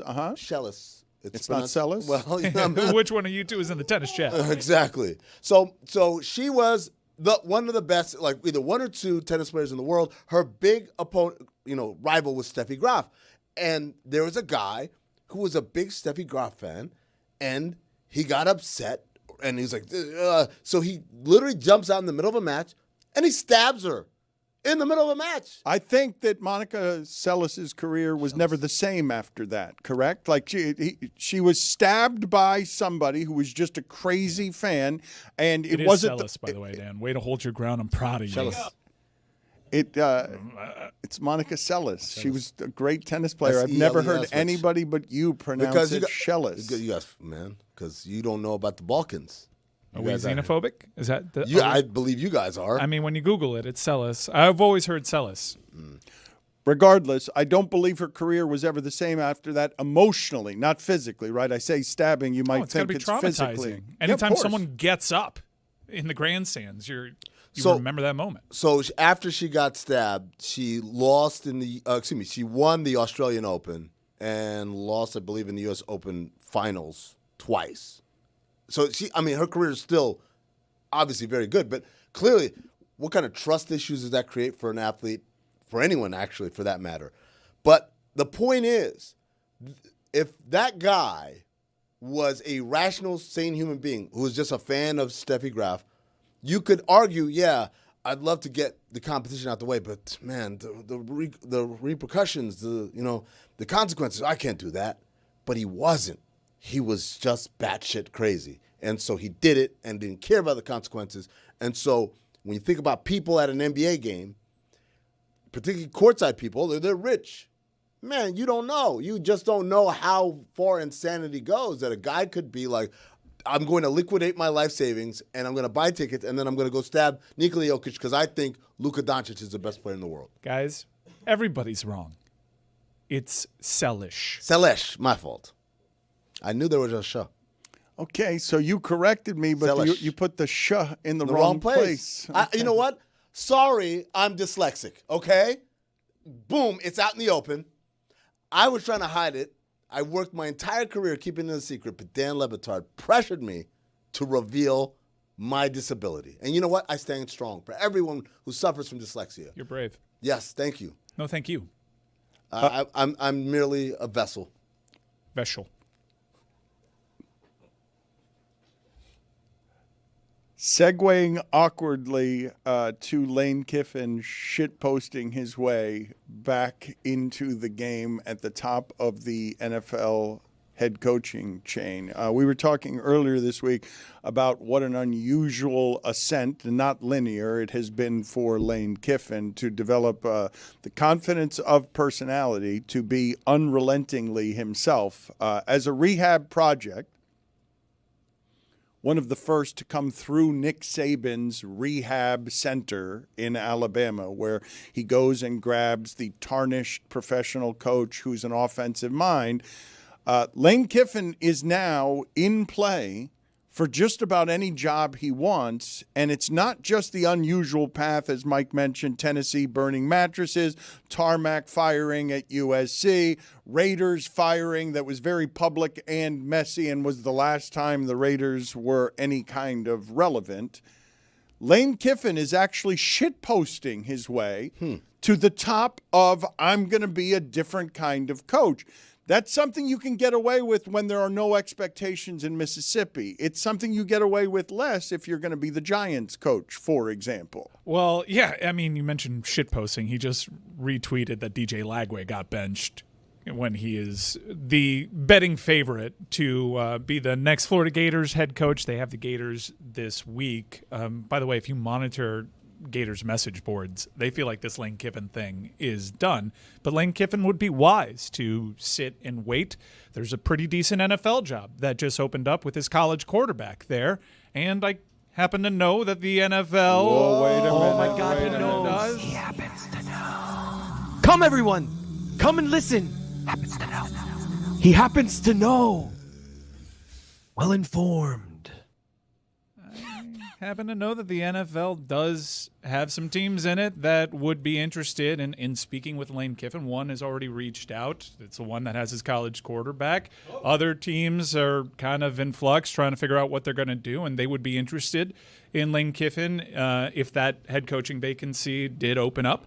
But Lane Kiffin right now is a world by the balls. The Florida job would probably be the one that he takes if he leaves Ole Miss, because LSU is a freaking mess right now. You don't sue your coach to avoid paying him the entirety of the contract when you're trying to be the biggest job available. Let me ask you guys something here, because I had for a long time, when it came to the Bobby Bowdens of the world, I was making the argument for a really long time that if I had a job like that, I would just keep that job and not be tempted by the pros. I would not be Urban Meyer. I would not be Jimmy Johnson. I would like the security. This is a lifetime ago, because I wouldn't want that job now with the way that NIL is. This is the security that you could have at Mississippi if you wanted it, and your Lane Kiffin could be a forever security where you just say to Mississippi, give me the longest contract you've got. I don't want to do any of those other things. I'll just stay here and have very few expectations ever. The moment he lands in New York, game one, the expectations change for everything Lane Kiffin has been. He's in a perfect spot where he could beat Oklahoma and he could beat Texas and he can beat Florida from a program that no one is expecting anything from, if not for Lane Kiffin. So I ask you, do competitive people think the way that I'm thinking, where it's like, give me a cushy spot where I can just shitpost, I could talk my shit about everybody, and if I'm the 6th-ranked team in the country, everyone in my fan base is going to be thrilled about the job I've done. There aren't any actual expectations here. So I think there's two things at play. Number one is just the general ego of, like, I feel like I'm just as good as these people that you think are the best at the job. I want the ability. I want the opportunity to prove that I can do it, especially if you're Lane Kiffin. You flamed out the last time you had a pro job. It's like, nah, I gotta show these people I wasn't a bum or whatever. But then the other part of it, Dan, this is a little different. College coaches. I know this is true in basketball, and I know it's true in football. I don't know if it's the case in baseball or any other sport. But college coaches, even before the NIL stuff, they hate a lot of this. They dream of it. They're like, what? I don't have to worry about grades, or was he late to study hall? I can just coach football and nothing else. They dream about that. And so they pine to be in the pros, not just to say, hey, we're one of the best, but also to not have to put up with a lot of begging a 17-year-old to come play for That you. part of the job is not something that I would like very much if I was in charge of a college football program. But you guys will allow that if Lane Kiffin were the Giants coach, the shit posting would stop, right? Because there is no NFL coach who is shit posting. I don't know about that. No, But I know about that. Give me the NFL coach who's doing that. Give you the college coach that's doing what Lane is doing. No one is Lane Kiffin there. Now the NFL does have an opinion about Lane Kiffin. That stuff doesn't fly for most teams. And believe it or not, his offense is under scrutiny in the NFL. They think that he kind of runs a Mickey Mouse offense that wouldn't translate to the NFL. My rebuttal to that is, like, doesn't he just run that offense because it's proven to work in college? Don't you think his mind is smart enough to devise an offense that would work for the pros? But there are questions there. Lane, also, if he goes to the NFL and flames out, he can go right back to the top of the line when it comes to head coaching candidates. But if he fails at Florida, people are going to be having these concerns. He failed at USC. He failed at Florida. He's not going to be the top guy anymore. So first of all, Mike makes an excellent point. Is there are other questions? He's kind of unique in and of himself in college. But then the reason why it wouldn't fly in the NFL beyond just their stodgy is because that shit only flies when you're good. I keep saying this about Joe Mazzulla. We see it about Mike McDaniel. All that quirky shit. I'm different. Look at me. I shitpost. You can do that when you're busting ass. When you're 500, when you're 3-7, can you imagine Dayball trying to do some shit like that? They would have had his I ass out can't after week imagine one. an NFL coach of any kind behaving that way You gotta on win. social media. I can imagine him doing it if he were wildly successful. But the success is what buys you the right and the latitude to do that sort of stuff in the same way that Phil Jackson can burn incense in the locker room and give guys books. Like, you think that shit flies if we're a 42-win team, if we're a 40-win team? Hell no. Everyone get the hell out of my face. But when you're successful, they give you all the affordability of those accolades to let you do whatever the hell you want. There are plenty of successful NFL coaches. There are none who have ever behaved that way. There are exactly zero who have used social media the way that Lane Kiffin is using it in college. Regardless, we've kept Matthew Berry waiting, and we shouldn't keep Matthew Berry waiting because he did it again last week. You need to stop what you're doing and write down what he's telling you because Chris Olave is making a catch one-handed to make all Matthew Berry's numbers come true.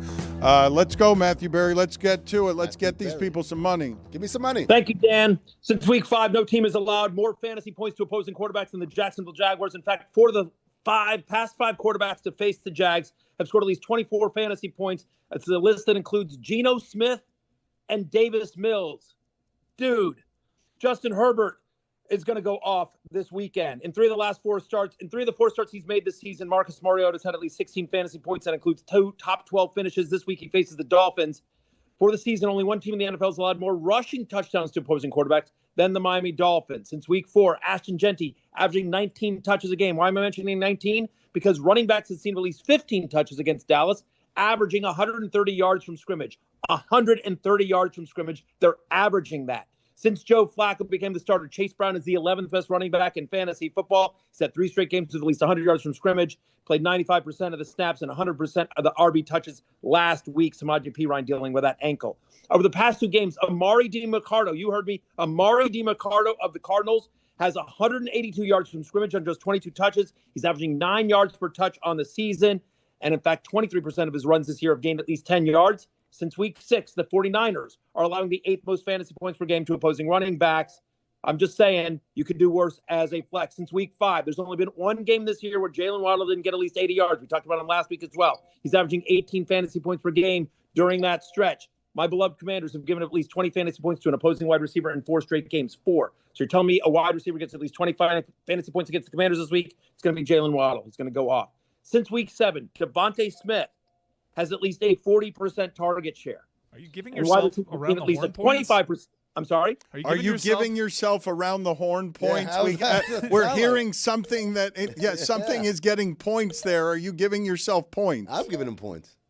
No, I'll tell you I'll tell you exactly what's happened, Dan. I'm embarrassed about this, but my phone is blowing up. It's my phone.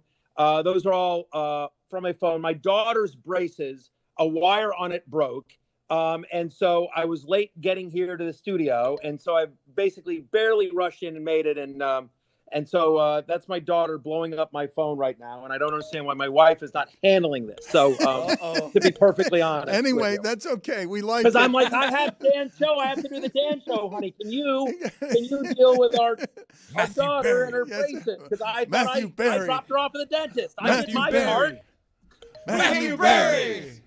Matthew Berry. Cavante Smith is where we interrupted you. Yes, it's all good. Yes, Devontae Smith, 41% target share, Dan, and wide receivers that have seen at least a 25% target share versus the Lions this year, averaging over 20 fantasy points per game. Speaking of target share, this season, when Khalil Shakur gets at least a 20% target share, he averages over 14 fantasy points per game. Dalton Kincaid likely out this weekend for the Bucs. Middle of the field is going to be all Shakur. Worth noting that the Tampa Bay Buccaneers allow the 7th most yards after the catch per reception. Get this, since week 7, the 6th best tight end in fantasy is Dalton Schultz. He's had at least 13 fantasy points in 3 of the past 4 games. Davis Mills gets another start for the Texans. He tends to look for Schultz quite a bit. There you go. Matthew, congratulations on the NBCSN news beginning next week. Thank you very much. We're excited. We're excited. Hey. We'll see Peacock you there. Spreading its wings. We'll see you there because our show is also going to be on NBCSN What? when it debuts Yes! on YouTube TV next week. Yeah! That's per the press release. Yeah. So congratulate Matthew on the specifics, though. Tell the people the specifics of what it is that's happening with Matthew. Steve Martin also. His show is going to be on YouTube TV's new NBCSN linear channel. And per the press release, the Dan Le Batard Show with Stugotz will also be there. Yeah. I'm bringing this sweater. That is not a smile that any of us enjoyed seeing from you. Matthew, take care of your priorities, your life, your daughter, the braces. We appreciate the money, but take care of your family, please. Yeah, no, I will. I will, Dan. Thanks for this. Excited to be on NBC, another NBC platform with you guys. But what's great is that as soon as you guys interrupted me immediately, then, of course, you stopped blowing up my phone. So, Shout out to the wife. there you go. Exactly, around the horn. Good luck to everyone, you guys, this weekend. We'll talk to you next week. If you're following what he's doing, it's pretty consistently 6 of the 9 or 7 of the 9 or 8 of the 9 things that he's recommending end up happening. It's been happening for weeks now. One final bow at the end of the week here on all of the Dallas and Nico and Luka conversation that has dominated sports, because it really is unlike most things you see when you've got a contaminated fan base and you've got Jason Kidd at the bottom of the rubble sort of telling fans, hey, you're making matters worse, and fans are lashing out with, we don't care that we're making matters worse, we will be heard. Like, it feels to me like Glenn Close and Fatal Attraction. I will not be ignored. We're not going to be ignored about what this betrayal is. You will not make us feel this worthless. Were you quoting, what's that, Fatal Attraction? I will not be ignored, Michael. That is correct. Oh, wow. Good. Steve Martin should have said That's it. what I. That's how No, I. that's what I'm saying. Were you referencing? Yes, I said Glenn Close and Fatal Attraction. He literally said that. He said that. Okay. All right. You guys say, always fights, you never agree. Yeah, okay. My bad. Hey, man, big on you to admit when you're That's the wrong. ball. It went off me, coach. It's Glenn Close. Do you have any new information for us here? Because you've been following this closely. You've been seeing how people are reacting to this, and it's a calamity that you don't get to see very often. Well, I do have new information because on Basketball Illuminati this week, we had Jason Gallagher on. Jason Gallagher, the executive producer of Mind the Game. He's the guy that was the executive producer of JJ Redick's podcast before JJ Redick went to go coach. Old Man in the Three. Old Man in the Three, there you go. And Jason Gallagher was once upon a time a Dallas massive super fan of the Mavericks, right? But the trading of Luka was the thing that broke the camel's back, and he, like Mike Ryan quitting the Browns, he quit his Mavs fandom. He lives in Oklahoma City, so he decided to adopt the Thunder as his team, which is pretty convenient in 2025. But he still has a lot of contacts and connections in Dallas. And what he told us on Basketball Illuminati, among other things, was that a certain familiar someone has started to re-enter the picture in Dallas. Makes a lot of sense. If you're Patrick Dumont, what do you have? You have a fractured fan base. They're angry, so you want what? You want to bring people back in. So the Mavericks have done a lot of these things of nostalgia. They put the big M with the cowboy hat back on the middle of the floor to get the fans back. But like, no, I need real nostalgia. I want something or someone to make people feel real, warm, and fuzzy. Sharks? Sharks. What are you proposing? Exactly. Mark Cuban has reemerged as perhaps going to be back in an official capacity beyond, I just own part of the team, man. 27% owner is an official capacity. No, more than that. I'm talking about the room where the decisions are made. Remember the shadowy hand? The room where it happens? It ain't no shadowy hand no more. Wasn't he supposed to be there anyway? He was, and then he got pushed out, and he's like, you know what? It's not. And then they didn't talk to him at all on the Luka thing at all. And then this last weekend, before Nico got let go, my man picked up the phone, Patrick Dumont, and said, Mark, can I talk to you about something? And then boom, boom, boom.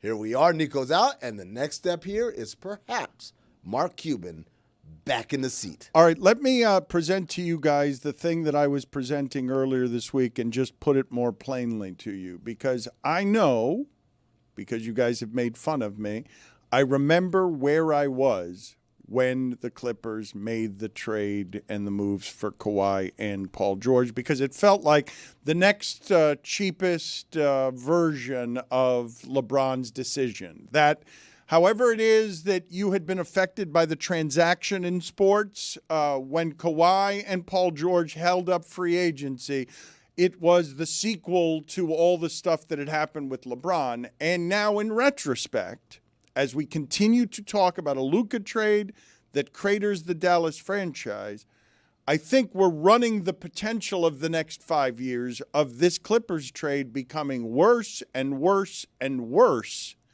And I ask you, when I put them both in front of you, because people did not object to the Clippers trying to stop being a laughingstock by mortgaging all of their future for the win now of James Harden, Kawhi Leonard, Paul George, and all that. But because OKC has so many picks and because OKC has rigged the system to take away the sport from the Celtics, who had rigged the system offensively, we're going to take 53s a game and we're just going to be Derek White and Tatum and Brown are all going to take threes and take threes. They wrestle the sport away from them with younger players, with more depth, and with more draft picks. When it's done, what's that Clippers trade going to be? A Clippers trade that many people listening to this are, of course, you got to get the superstar. If you're the Clippers, trade whatever you can to get the superstars. How bad a trade is this going to end up being? Are we just at the beginning parts of this becoming an epically, historically bad trade? So, first and foremost, I wouldn't say the Celtics ever had a stranglehold on the sport. They played a style that was a gamble, and that gamble failed massively last year in the playoffs, prior to Jason Tatum going down to injury, right? They were going to lose that series anyway because they were dogmatic and would not adjust to the realities. I don't think they ever had a stranglehold on the sport, and certainly not to the level they won a championship. They won a championship, but okay. But that was a hurt Dallas Mavericks team on top of that. Even if they were healthy. The Mavericks weren't good enough to beat the Celtics. The Celtics were going to win that championship.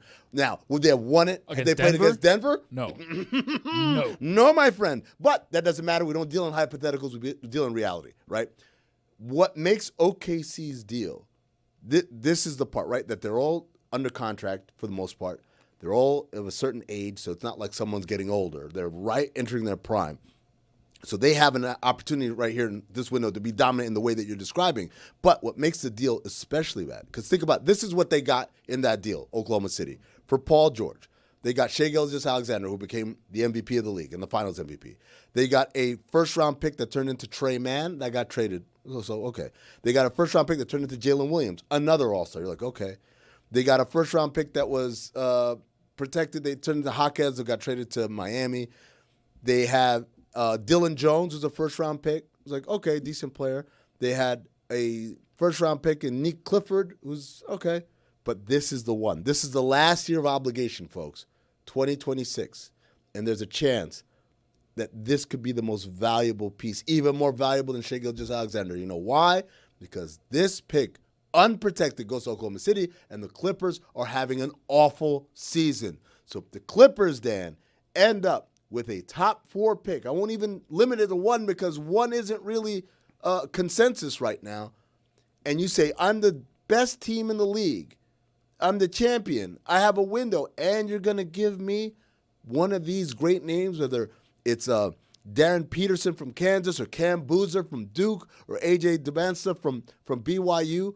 The kid from Baylor, too, is tough. He's good. That Caleb Wilson from North Carolina. Like, there's a lot of names. It's like, you don't need to give me 1. If you give me top 4, I'm walking away with perhaps another generational talent. Dan, it's like when the Lakers got James Worthy. It's like they're already great. But I guess the question that I'm asking you, we've spent a lot of time talking about Luka and Nico. Mm-hmm. Is that trade going to end up being worse? I think we can say they're getting more. They got an all-star, an MVP, and perhaps a number 1 overall pick. That's hindsight, though. Like we're redoing the history, revisionist history on that because nobody thought SGA was going to be MVP. But I'm asking you, I'm asking you to take the result and use the result. Results, it's a worse deal because of the volume of greatness you got versus the Lakers got 1 great player in their deal. But the difference is, as Tony said, this one's a hindsight deal, whereas the Luka deal, on the day it happened, we all were asking Shams, did you get hacked? I know, but I do find it funny that in one instance you've got Nico the expert and all of us disagree with it. In the other instance, there are plenty of people that agree with the Clippers making the move. But the result is the team you made the move with is the youngest, deepest team. They've got the championship. They might repeat. They've lost one time this year, and they're going to get better. Like all of their players are going to get better, and they're going to get better from future draft picks that they have. Yeah, I think the big thing is that they were bad when they did that deal, whereas the Lakers, like, they already were a good team, and you gave them Luka? Come on, man.